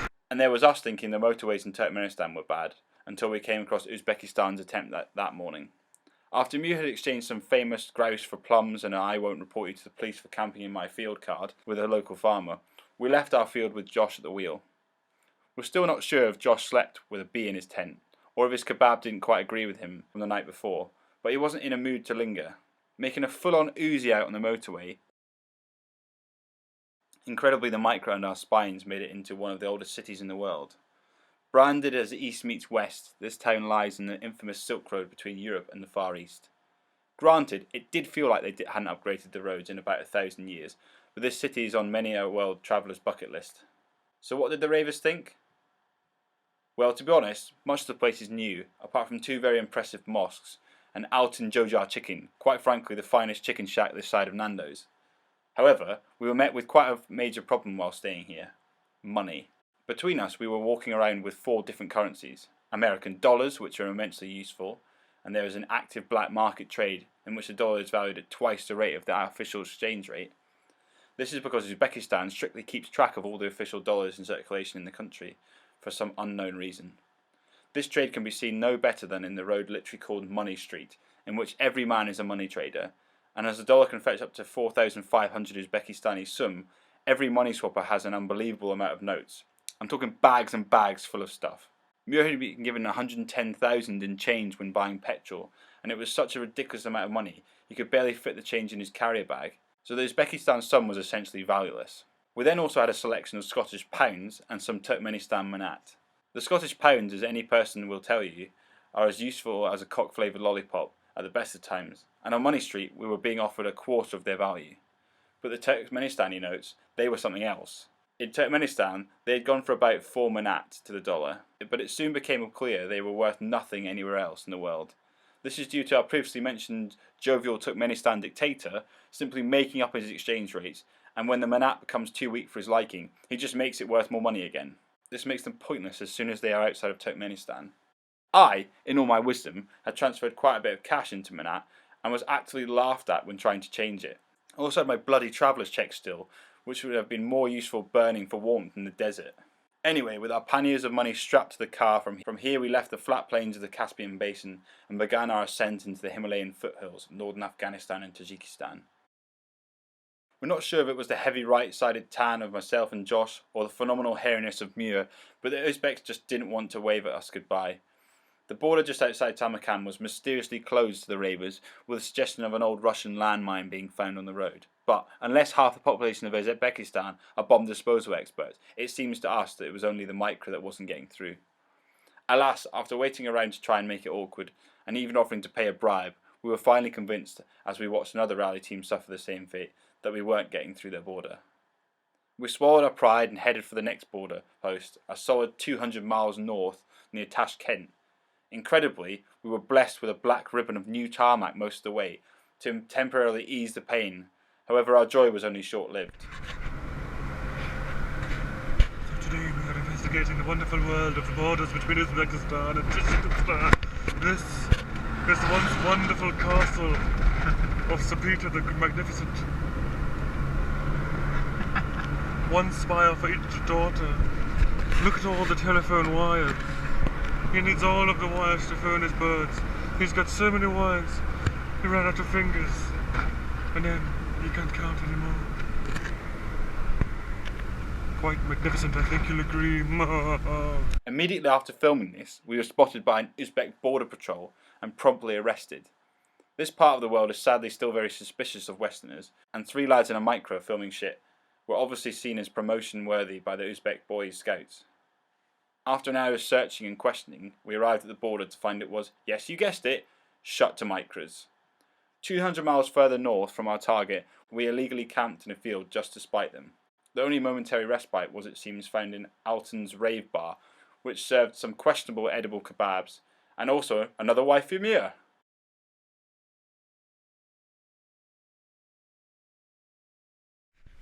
Still in Uzbekistan, they won't let us leave. Screw you.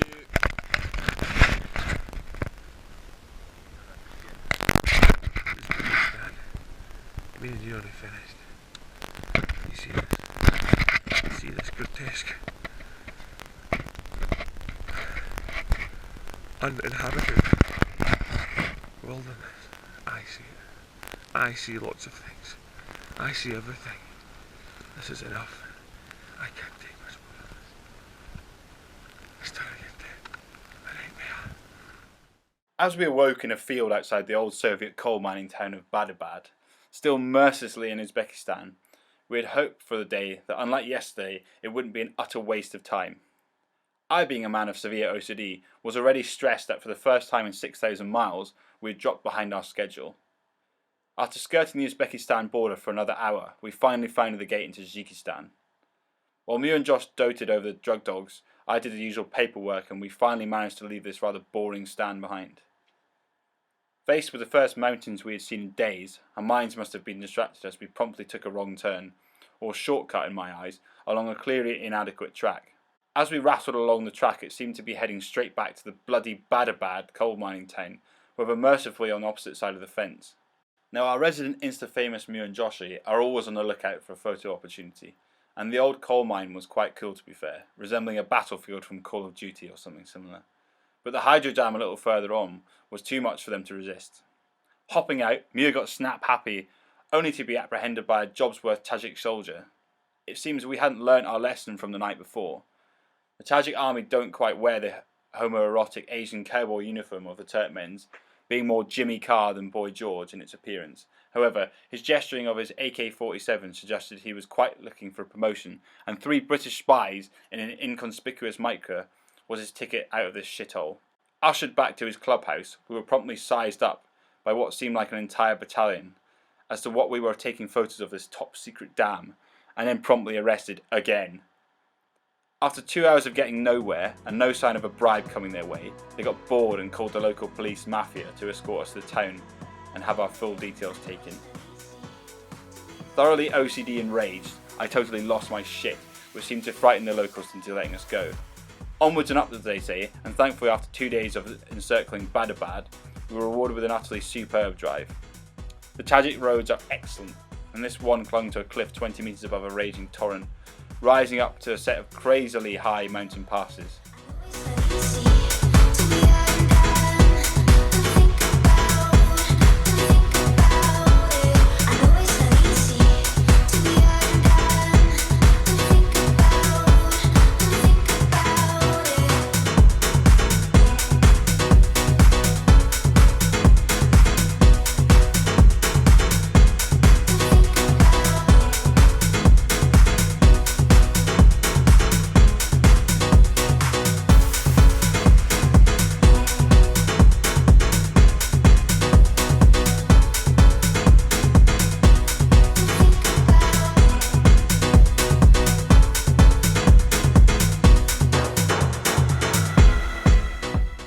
One final pass to go, topped by a 5 kilometre long tunnel, we would make Dushanbe finally in time for our evening kebab. But that would be too easy, wouldn't it? This road is home to what is described as the most dangerous tunnel in the world, and hasn't been coined the Tunnel of Death for no reason. The Anzov Pass tunnel was built in 2006 by the Iranians, but suffered from a number of horrendous accidents and cave-ins during the following years. This footage is from actually inside the tunnel and shows just how mental it is. Drivers actually had to sign a waiver to pass through it when it was open. Anyway, sadly you could say, we were spared this 5-mile horror story due to the fact the tunnel was closed for repairs. However, the diversion was the track over the 5,000 metre high mountain pass, Now I realise this may seem a little hard to believe, but this is the equivalent of diverting the M1 along a kart track, articulated lorries and all. In the pitch black, the Micra chugged up 20% inclines for 3 hours before finally we passed the summit. A quick rave ensued with the tragic music of an equally jubilant lorry driver and the Micra's disco lights, and we reached Dushanbe at midnight. These stands were proving bloody hard work.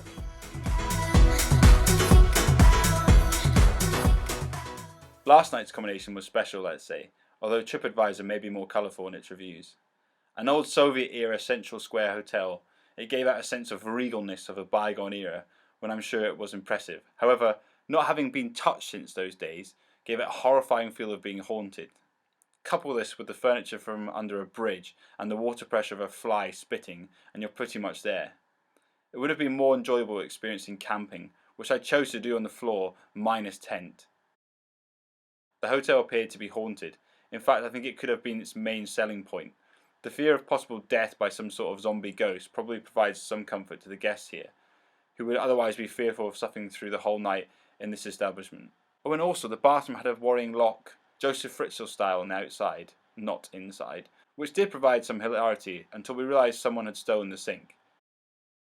Good morning from Dushanbe. Joined by a fellow rallying. The car was destroyed by the parcel we never last night. Lucky for us. What's it? Oh my god, weapon. We was reading. Not amused. Very amused.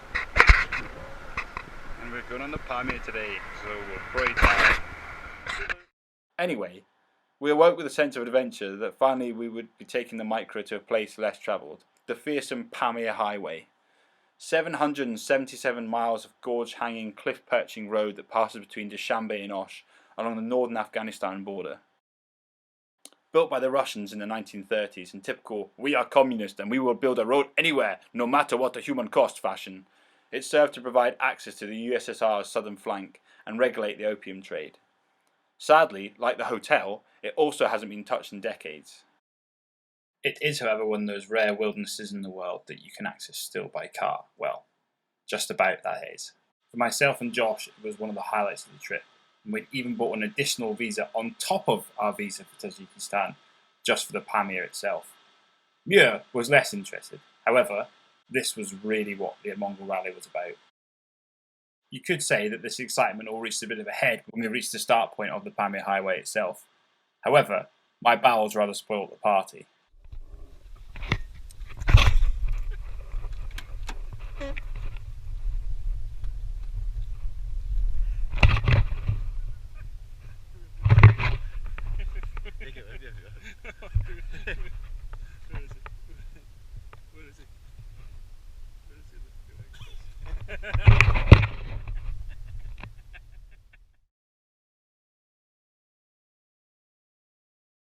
We were so overcome by excitement at one point that we even let Muir have a drive for the first time in a couple thousand miles.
say road.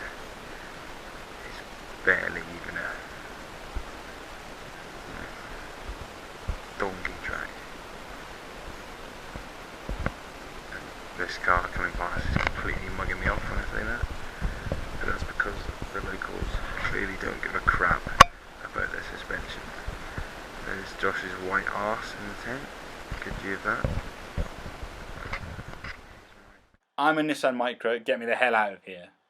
Did we bottle it? Not really. Honestly, the Pamir Highway was in an unimaginably bad condition, and the Micra was quickly going that way too. Mechanically superb, structurally humped, and it was this that was worrying us. Josh and I awoke with positive attitudes to continue.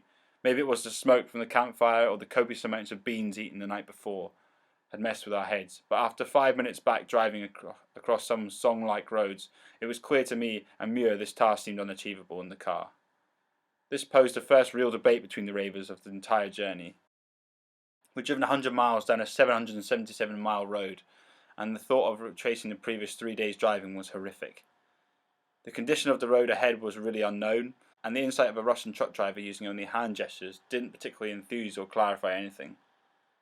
Josh, being the determined pirate he was unamused at a failure. However, through a vote, the Micra was spared being pushed into the gorge with no back axle in the Pamirs, and the ravers retreated distraught. We think Josh was sad, but since he's pretty quiet when ecstatic or suicidal, we just had to guess. I had a wee moment in the back seat, and silence descended upon Muir for the first time in 7,500 miles. Just to top off Josh's day, as we retraced our steps into Dushanbe, Mr. Leadfoot proved his name by getting pulled over by a speeding cop. Said speeding officer proved the honesty and integrity of his profession by first asking for $50, then 300 Somani, before finally accepting 200 Somani, which is all Josh offered him anyway, all without the hassle or time wasting of writing a ticket. What a gent.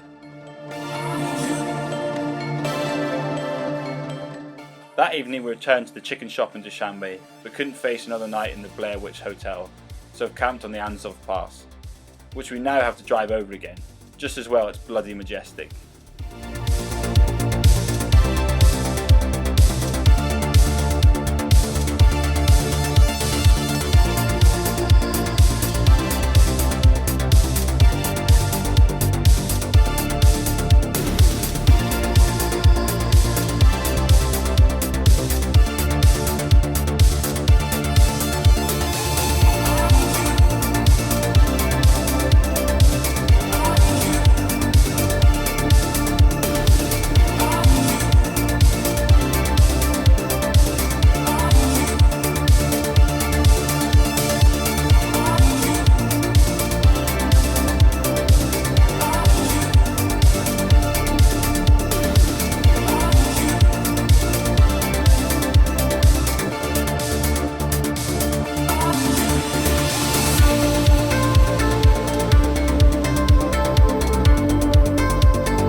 Or washed for about 4 days.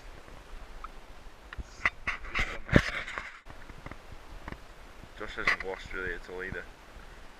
It's just a common theme.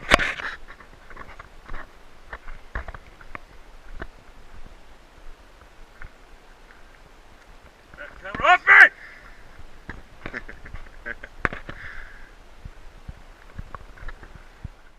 How many Tajiks does it take to fix a wheel back on? The answer is 1, with a welder and a hammer, while 20 others entertain the ravers. So what happened? Well, basically Josh had been braking the car again. There was a bit of a count going on as to how many times the car brakes when driving it.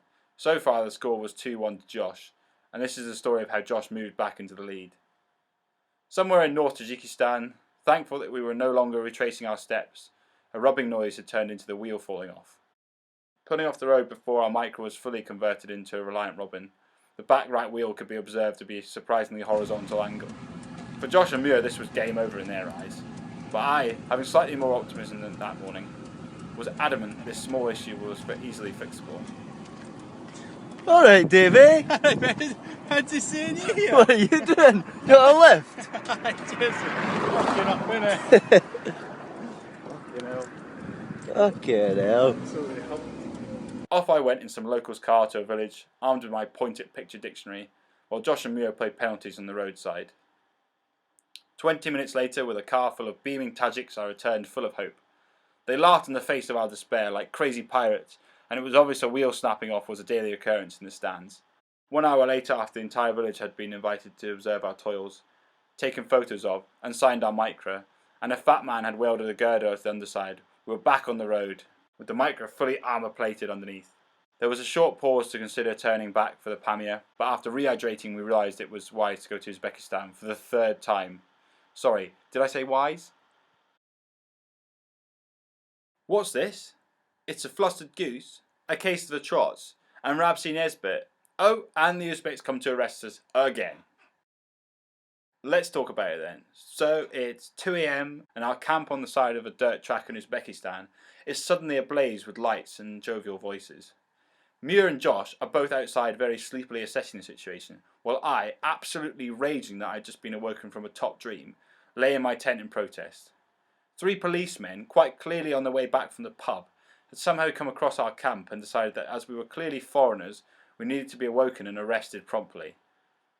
So our camp was hastily stuffed into the car, Muir was asked to ride along with the cops, while Josh and I escorted a very chubby and sleepy Rosa back to the jail. Not quite sure where we were, let alone where we were going after losing sight of Muir in the cop car in front, coupled with the fact that our escorting policeman had now fallen asleep, Josh ploughed on aimlessly into the night.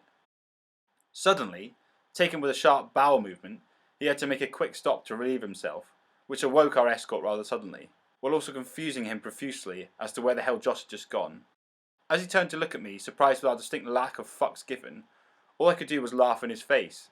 Already completely tripping out with tiredness and confusion, we, after suddenly catching up with Muir's prison wagon, were confronted an utterly baffling scene in front of us. The coppers from Muir's car were involved in what seemed like an extremely heated discussion in the middle of the road with a group of very drunk men in wife-beaters.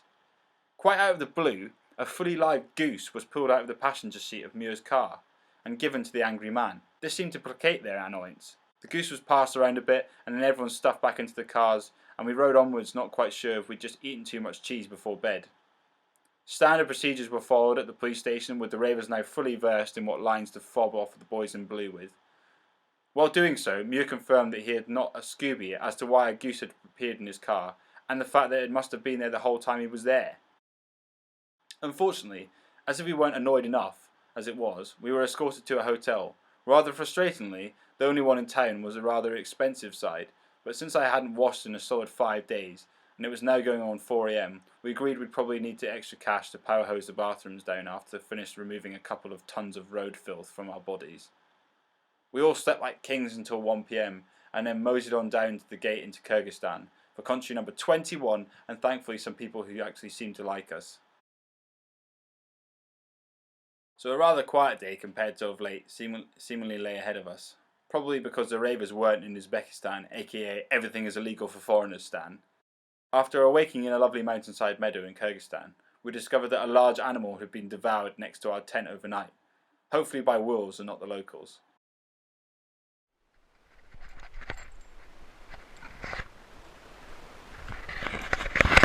Skills. Kyrgyzstan. Soccer AM. Soccer challenge. You may also have noticed that our map reading skills may not have been on point, with an entire apparent 100-mile round trip to almost the same place. Well, once again the Uzbeks had excelled themselves and made it annoyingly difficult to leave their shithole country and placed the border most completely in the wrong place. Anyway, onward we ploughed up into the Karakol Mountains, along winding gorges blockaded at points by huge Chinese hydroelectric schemes. The roads were absolutely superb and the micro with its new armoured plate wheel was having a birthday.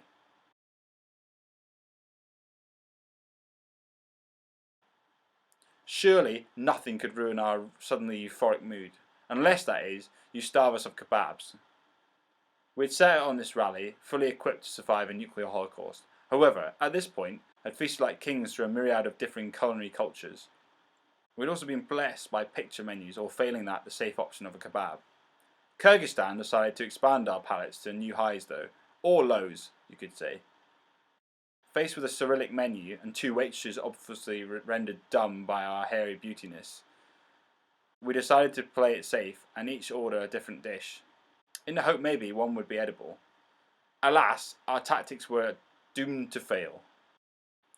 In order of edibleness, coming to a table near us was first of all a plate of grilled liver, or some sort of animal we hope. Not a bad start, you may say. Onward we go into the Kyrgyzstan cookbook, and coming up hot and steaming was a plate of tripe. Sounds like fish, smells like a fish, but it's actually a boiled goat, sheep's, dog's stomach. And roll up for the grand finale of this trio of Michelin-starred cuisine, the national dish of this mental place in the world, boiled sheep's head. We gave each dish a prod or two, tested if the menu was edible, bought 3 Snickers bars, and then left very apologetically.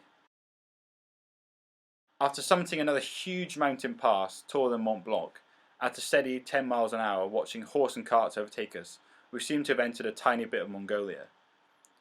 Gers littered the hillside with thousands of sheep and goats. No yaks or camels just yet, but everything else was pure Mongol. It must be reported that the ravers have their first bout of the trots within the pack, as Muir has obviously had one too many kebabs. This meant that at almost any moment an emergency stop could be required, and a nomadic herder left mentally scarred for life at the sight of a hairy white arse doing a shit. Anyhow, we scooted off into Bishkek for the night and watched the sunset across the Kazakh desert stretching out ahead of us. Put your loving arms around me, now baby, then you put your loving arms around me, now baby, then you put your loving arms around me, and you put your loving arms around me. After leaving Bishkek, which I can happily say contains nothing to report home about, the ravers went through their 17th border crossing, which for once wasn't in bloody Uzbekistan. This time, the last and biggest of the stand, Kazakhstan, awaited in front of us. Just north of Bishkek, the border straddles another swamp, but unlike Turkey, it wasn't teeming with angry mosquitoes. Probably because if they did set foot outside their mosquito homes, they'd be burnt to a crisp by the 50-degree heat. Unlike other border crossings we'd attended, this was heaving, and most of it by foot passengers moving their entire lives on their backs across the border. Unfortunately, Muir and I had to leave the car and take either the green or the red lane. Mercifully, Muir's trots had subsided for the time being, otherwise the sterile lane may not have remained that way. Muir, being the gentleman that he is, and always on the lookout for a wife, rekindled chivalry by offering to carry a young lady's bags. Most taken aback by this, she gracefully accepted. However, it seemed Muir had inadvertently volunteered to become a drug mule, as the sniffer dog took a shine to some of these ladies' bags. Fear not though, as the hairy negotiator's tactics of dropping the bags and walking off paid off, it seemed we'd made it into Borat's homeland without a cavity search. After being looked at by a good 5 or 6 different guards, and after a quick team meeting, it was agreed that Muir was not a jihadist, opium dealer or organ trafficker, and the 2 ravers emerged into the Kazakh side of the fence, only to bump into some fellow ralliers. These guys' car, it seemed, was being subject to a full strip down, and we feared the worst for Joshy and the micro. Worry not, as Del Boy himself emerged only minutes later with a fully untouched car, thanks to the border guard's liking of single malt and shiny British pennies. Almaty awaited for lunch, and the ravers prayed for a sheep's head free zone.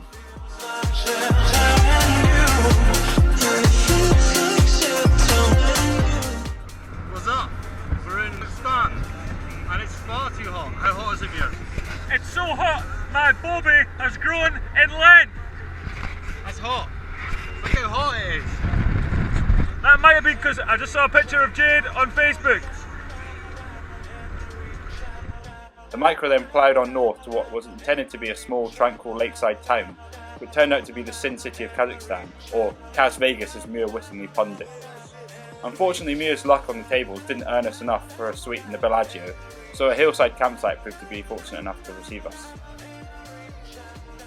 However, on arrival, we were surprised by the Leadfoot offering up a game of chance. It turned out the rocket had brought 2 envelopes, but what could they hide? Well, it was pouring for both of us, I'm happy to report. Baby, then you put your love in arms around me.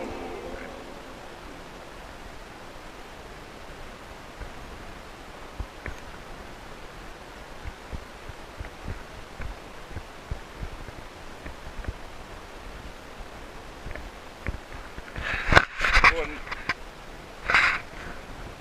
Kazakhstan, and that is one of Kazakhstan's probably smallest lakes. And that is what's known as Kaz Vegas. Day 33 was going to be a long one. Silly mileage had been planned in our race for the Russian border. The scenery was beyond tedious, and Joshy Leadfoot had been at it again, making the score 3-1 on the car injury count. It was almost certainly the extreme monotony of Kazakhstan that drove him to plough along the Kazakh roads at a pacey 50 miles an hour. Now, it may be a little harsh to blame Josh, it just always seems to be him who's in the car when we snap axles. Not to worry, nothing that a man with a welder couldn't fix. And thanks to Josh's pace across the steps, we had plenty of time to kill anyway. Here ensued the usual penalty shootout, street style outside the garage. The spectacle was observed by a small crowd of 3 kids who kindly acted as ball boys, and a dog that more resembled a polar bear. We washed in a river and then went back to the garage to collect our young steed. In other news, the ravers got out the stove for the first time in 4.5 weeks. Sadly, despite stating that my food tasted like Jamie Oliver, the bowl of pasta that resulted was questionable at best. I blame the lack of freshly ethically sourced organic ingredients, and definitely not the fact that I can't cook. Good morning from me tent.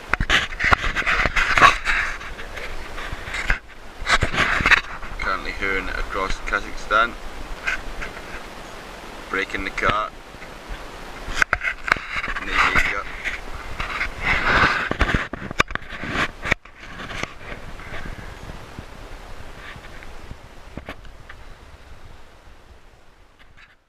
I had a Snickers for breakfast today, and that is probably the highlight of the day's events for you. The already depleted morale of the ravers, which had been sapped dry by this truly monotonous country, hit rock bottom when the now unmistakable rubbing noise could be heard coming from the back wheels again. This time it wasn't Joshy Leadfoot at the wheel, to everyone's surprise, so I was back in contention for the Car Wrecker Cup. Wounded for a 5th time, the Micro limped into quite a large town where, after finally describing to the Russian mechanic that we simply wanted it botched in a few hours, and not the whole axle replaced in a few days, the ravers returned to the garage to find the scaffolding pole welded underneath. A double thumbs up from the sweaty-browed mechanic suggested it was now said botched.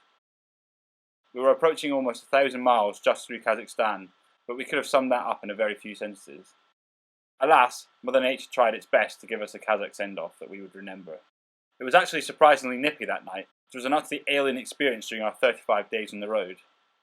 The scenery had been so monotonous that we hadn't realised for the last 3 days we'd been heading due north and also climbing steadily towards the Altai Mountains in Russia. Good morning, Kazakhstan. This is me. I'm bored. Kazakhstan's boring. Mongolia really wasn't far now as the crow flies, and coupled with a brand new smooth as a baby's bottom Kazakh road, our morale began to grow in hairy goodness. Instead of rolling along like zombies, we became inquisitive of our surroundings again, and took to the internet to find some suitably random facts. The border town of Samai came up beyond trumps. As it was revealed, this was one of the most radioactive places on Earth. The town had been home to the USSR's nuclear testing program in the 1970s, and to be honest, the town looked like it was the remains of a nuclear holocaust. The place even had a museum devoted to the various crazy mutations that had appeared in animals and humans over the last decades. The ravers counted their lucky stars that the Micro held its shit together long enough to get them through this place, otherwise Muir and I may have lost even more hair than currently occurring. We are in Mother Russia. That's right. And it looks like Britain.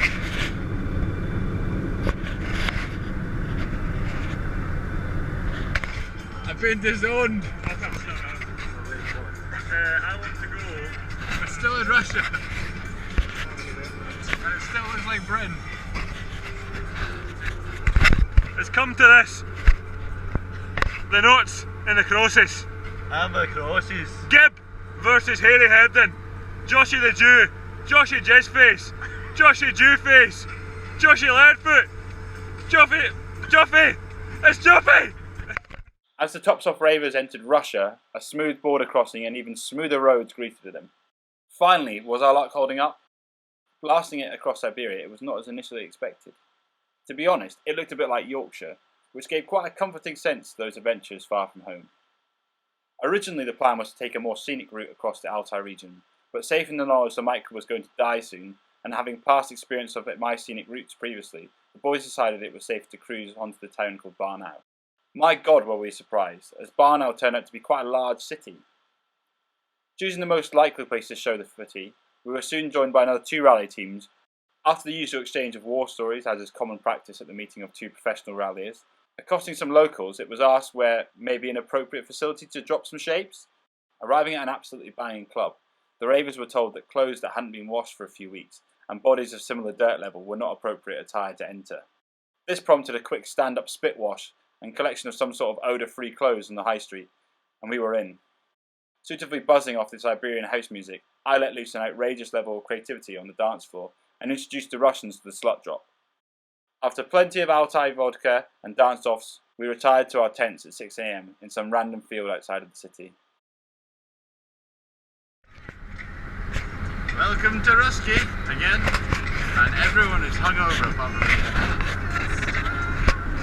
Who's dead? Over there is Barnau. Where we had a wild night until 5 AM last night. Party. At this point, I think it is important to note the context of my bowels for future stories. There's no doubt I am beyond prude, and somehow, by some miracle, I had managed to find proper toilets for the entirety of the journey on a daily basis. That was about to change. Now, it's not like I purposely just don't want to go. My brain just has a switch that says, if you're not comfortable, it's not needed. At this point in the journey, it had been 2 days since I graced the porcelain. After emerging from our tents at around midday, there wasn't much time left in the day to do much driving. Ahead of us lay the road to Mongolia and glorious mountain wilderness. We ate a bucket of fried chicken each at the shopping centre on the edge of town, where I chose not to use facilities, and we headed on into the wilds. Russia provided another glorious drive through its autonomous Altai Republic.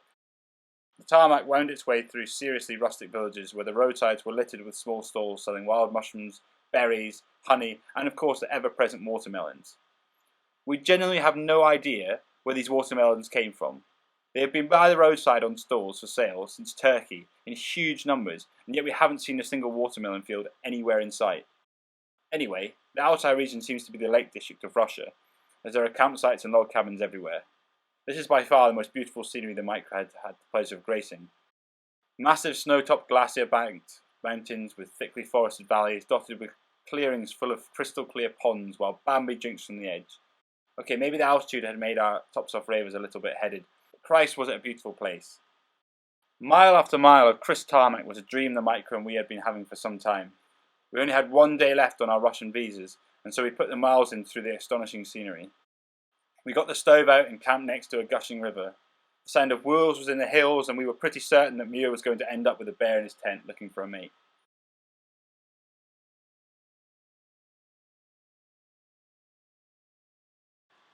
We awoke to another epic day of weather. We knew that the Micro was on its last legs, and were also well aware that the moment we entered Mongolia, the tarmac would end, and our rusty steed would most likely end up as a shelter for some nomad and his dog. In our heads, this has led us to the mindset of making it to anywhere in Mongolia, and any further would be a bonus.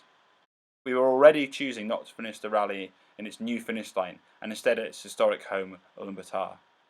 This, therefore, would potentially be our last day. All we had to do was get to Mongolia. However, we arrived to cross into the land of the Khans 5 minutes too late, resulting in an evening of being marooned in no man's land. With no money to buy supplies and very limited food, we struggled to do what we could. Not to worry, an epic game of penalties while I cooked up some pasta with pepper-lifted spirits, and a spoonful of Nutella for dessert almost caused an impromptu rave.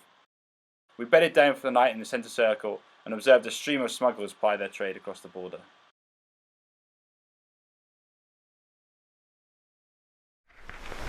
mooring. On the Mongolian Russian border, and it's utterly freezing. Feels like Scotland. After an utterly Baltic night's sleep, although sleep is being generous, the Russians gaily let the Micra leave, but the Mongolians almost didn't want it. And who can blame them? There was a rather large mountain range separating the two countries, which requires a 27-mile drive between border posts. Arriving at the gates of Mongolia, with half the back end dragging quite noisily along the ground, wasn't the most convincing evidence to give the Mongols. After realising that with no Russian visas to be sent back to Russia with, they simply had to let us in. A final demand of £5,000 as a safety deposit for import customs on the car was met with a snort, and to be honest, they must have been clutching at straws, as once again the Ravers had neglected personal hygiene for a solid 5 or 6 days. We looked more like illegal migrants than men who could afford such a fee. So finally, after 3 hours of holding our nerves, we trundled 5 yards down the road to get the gaffer tape and cable ties out and reattach the vital parts of the back axle. Previously in my life, I lived in Mongolia for a short period of time, so I'd warmed up the other gazelles with stories of Mongolian hospitality. However, the rather rude customs officers had spoilt that illusion, and our friendly-looking chap here was about to crush it even more. While herring across the Mongol steppe road, roughly 5 miles down the track, we noticed this lad on the side of the road. Sporting a Mongol rally snood, seemingly out of gas on the side of the road, he frantically waved us down, beaming away. Being nice people, we felt he deserved some sort of help, and offered up some of our reserve petrol. In return, he insisted we accompany him to his house for some food. Having only a belly full of peppered rice, we gleefully accepted his friendly offer. Cue the drama. It turned out that his mother was not only the world's worst cook, but his brother was adamant he wanted to buy our car. This constant bartering and general hostile atmosphere led us to the conclusion that we'd rather not be there. As we made our polite moves to leave, there suddenly seemed to be a demand for money for the god-awful food that we'd just received. Really not in a good mood, Muir puffed his chest out and made it quite clear they could negotiate with his fist if they wanted to. We left under a volley of insults. This was certainly not the hospitality I'd promised the lads. As we left their house, the ever-insistent brother thought for some reason that we may still want to sell the Micra to him. He chased us all the way to the local petrol station in the town. The trend of Mongolians wishing to screw us over continued here, as it seemed the attendant was wishing to charge us our life savings for a few litres of petrol. As Josh and I argued, not only with the attendant, but the moronic man who still wanted to buy Stevie the Micra, Muir lifted a can of fuel unnoticed to our angry friends and ushered us to leave before they picked up on it. Satisfied that the money we had parted with was covered by Muir's free gift, we drove on probably the only bit of tarmac in Mongolia to the town of Olgi. Goals for the evening were to find an entire rear chassis of the Micra, and with the threat of Muir potentially bailing out and taking the next flight to Ulaanbaatar, a decent meal to try and calm his mood was needed. Morning. We're in Mongolia, and guess what? Muir's here. That's right. He's doing for the long haul. Thought he was going to bottle it, but he didn't, eh? That's right. This is what we're eating for breakfast. The best Haribo you've ever seen. Seen this shit? Ah, yeah, that's right. Frederick the mouse. Frederick and Cedric. Absolutely tasty bastards. After a thoroughly disappointing introduction to Mongolia the previous day, things could only really get better. The Ravers had camped at Olgi's airfield, as Muir had decided he'd had enough the night before and was going to take the first flight. Fear not though, fans, Muir suitably bottled the bottling it and decided to rave on. Unsure if it was because his alarm failed to go off to wake him for the daily plane to Ulaanbaatar, or that he'd had a talk with himself overnight. In Dave's words, gazelles run together. Onwards we trucked to be met with 60 kilometres of perfect tarmac as a reward for our patience. Almost delirious with this astonishing discovery, an impromptu rave erupted, fueled by Mongolian Haribo. This tarmac did end, but when it did, the Ravers didn't care. Somehow the Micra decided that it could carry on braking, and we could just botch it. Ah, fuck.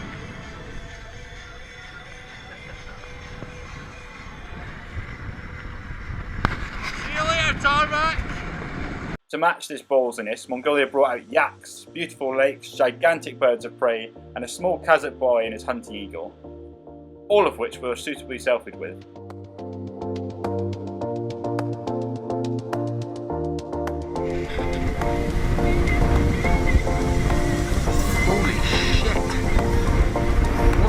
fuck is that?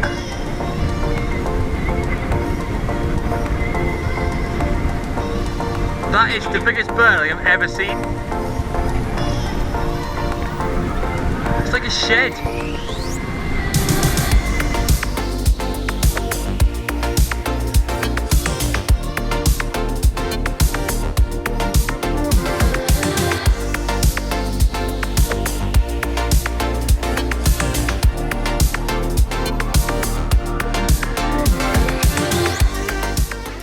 'At times, the mic vibrated to the point of blindness for its passengers, but there's always speed to cure some bumps in the road.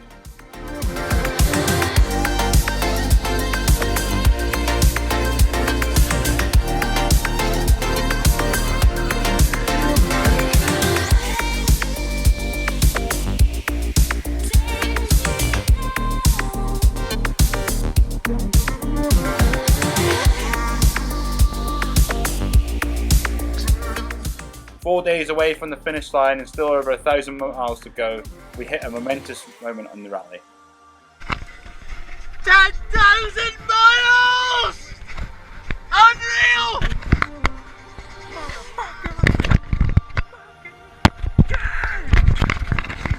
It's what you're hearing! What are you hearing, Josh? I'm hearing the river 10,000 miles! We're nowhere near the baton!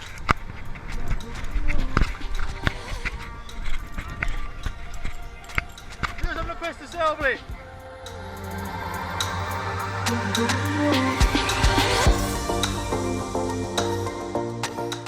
The Ravers cruised into Hobbs, requiring minimal welding and only our second puncture repair of the entire journey. Put the salted tea on ice, people, we're coming for the finish line. Unfortunately, the following day was crushing. If you wish to spend a thoroughly unenjoyable day doing something, spend it driving for 13 hours straight between Hobbs and Altai in southern Mongolia and the desert, on what's very generously named the Southern Route.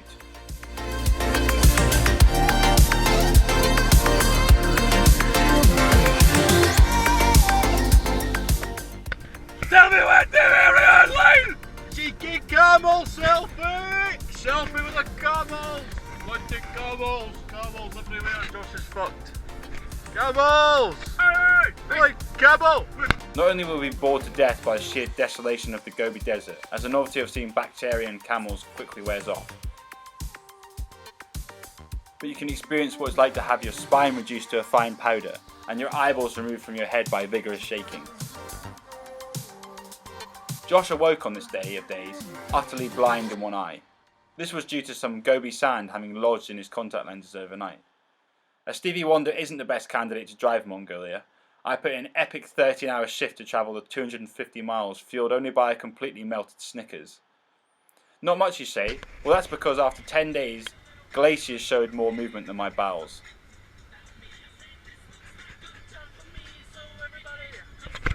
Nothing here! I hate it! The only really good thing to somehow materialise from this day, to never remember, was that by some miracle the Micra lives on with a rear chassis, suspension system and axle all in place by cable ties and gaffer tape. The Japanese know how to build them, and that's the cable ties, not the car.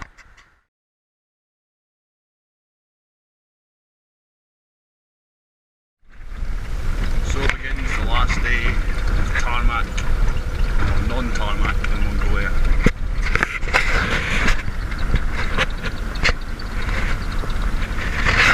So was Ben yesterday, couldn't get any worse. I also did one. Now, I'm not going to lie, today was the second worst day of our lives. But credit where credit's due, Colin McJoshy had led for it out in force to try and make it go faster. Refusing to travel at anything less than 30 miles an hour, ably navigated by Muir for another 250 miles shift across the Gobi Desert. An explanation of just how bad Mongolia's roads are may be required in the absence of photographic evidence. To put it bluntly, they're just catastrophically awful. Using a technique of, I will drive from A to B no matter what the landscape, many tracks are created to resemble something like the M25 after an earthquake. To add to the fun, these tracks are also multi-directional, so be sure to keep your wits about you at all times. Not that you're going to have time to concentrate as your skull is fractured by 1,000 shakes a second. Here comes the killer blow. Instead of giving you a nice smooth gravel sand surface, it's been corrugated into a solid ridge every 2 inches. This bone-breaking pattern can only be combated by either driving at 5 miles an hour or hitting a crazy speed of 50 plus to allow you to aquaplane between the bumps in an insane out-of-control power slide. As you can imagine, Joshy Leadfoot chooses the option 2 every time. We still managed to have some fun. Note, when you think you're hearing white noise, that's the shaking.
Somehow prompted on by mere sarcastic comments to the abyss known as Mongolia. 45-degree right hand corner coming up. Oh, Hepton avoids the handbrake, but and also just about avoids the grass. Here we go. Right hand corner up on the ridge. Almost on 2 wheels there. James Bond style. Big rock on left. Hit one, miss another. Here we go. Where are we going under the nose? Oh, and a car flies down on a rock there. Lovely. Can the GoPro even hear me, or that is the question? Big ditch left. There we go. Avoided. This road is what could be possibly described as garbage, also described as non-existent. Here we go. Continuing. Bumps! It's gone vibrating again! Rock on left! Avoided. Left-hand junction. Oh, it's vibrating. Swing it right, 45, lovely. Right hand, oh, he's gone straight on. Dangerous decision. Alligators have been known to spot on here. No alligators on site today. Buddhist temple once existed, now gone. Here we go. The speed is up. We're approaching 30 miles per hour. The Mongolian authorities will be unhappy with this. Third gear has been achieved. Jesus handle is being occupied. 2 hands on steering wheel. Here we go. That was the roof rack you heard there, possibly shining itself. Here we go. Rock! Nowhere, they shouted rock for a manta. Here we go. Left hand corner slightly, non-freely. Continue on, up to 30, up to 35, holy shit! Can you roll a car at 35 miles an hour whilst driving down the street? And you ever wanted to find out, Mongolia would be a place to try it! Here we go, no, I thought floating's been rejected by the micro. There was a corner there, Josh thought otherwise and drove straight on. Here we go. Ditch, past the ditch, Josh drives right into it. Hits the corner anyway. The problem here is that Gib does not know most of the terminology for race car driving. Turn right, there we go. No objects, nothing of note to talk about. I changed to second gear, has been spotted, and that was a ditch. There may be a rock here, avoided. Small rise, nothing to the micro. Are we still recording this shit? I was now experiencing severe abdominal cramps and suffering from a lack of appetite due to my plugged derriere. That morning, Muir suggested I try the age-old wives' remedy for constipation of sinking a 3-litre bottle of Coke in a wanna and let the rest work its own magic. That evening I gave birth on a hillside some miles away from our camp. I'm pretty sure the screams were heard in Beijing. Good morning.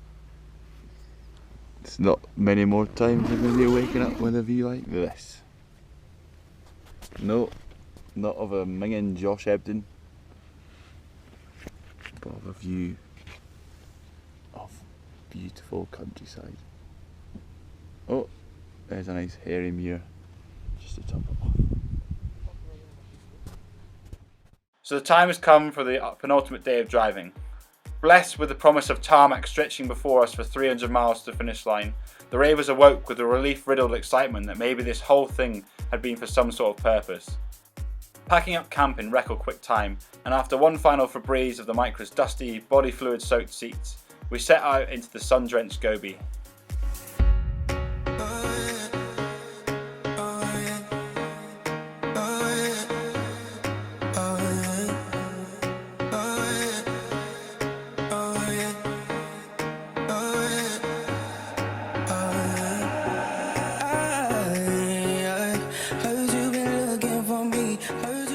Muir, who the night before discovered a love for pickles while obtaining the number of a Mongolian shopkeeper's daughter, feasted on a breakfast of the remaining gherkins, while Josh and I opted for a health freak breakfast of champions, Snickers and Fanta.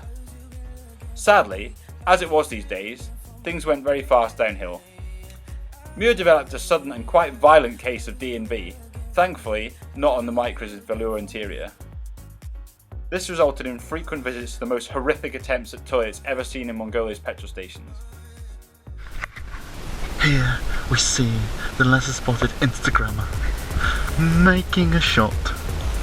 Ha! Ha! Ha!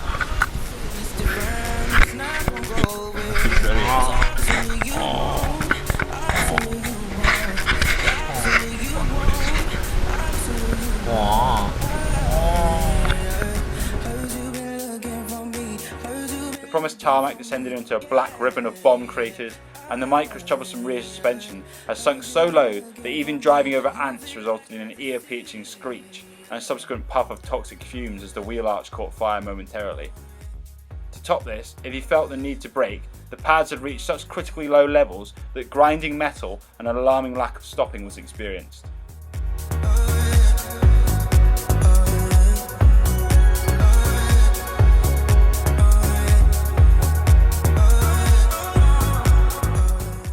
But fear not, readers, as the three ravers cannot be found upside down on a girl's doorstep, but tucked up in bed 30 miles from Ulaanbaatar with champagne on ice for tomorrow's checkered flag.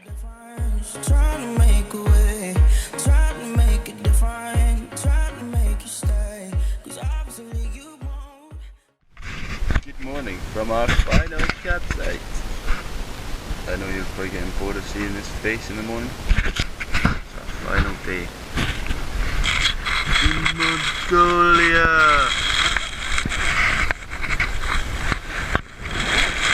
His hair's so long that he now needs a hairband. Muir still has the shites. So exactly 6 weeks after we trundled around Goodwood Race Circuit, today we drove over the brow of a hill and were met with the sight of Ulaanbaatar. Nestled in a long valley covered in smog, it looked absolutely horrendous. Not a grand city for such an epic journey to end, but the historic end of this mental 11,000 miles, 24 countries, 2 continents and 1 Nissan Micra.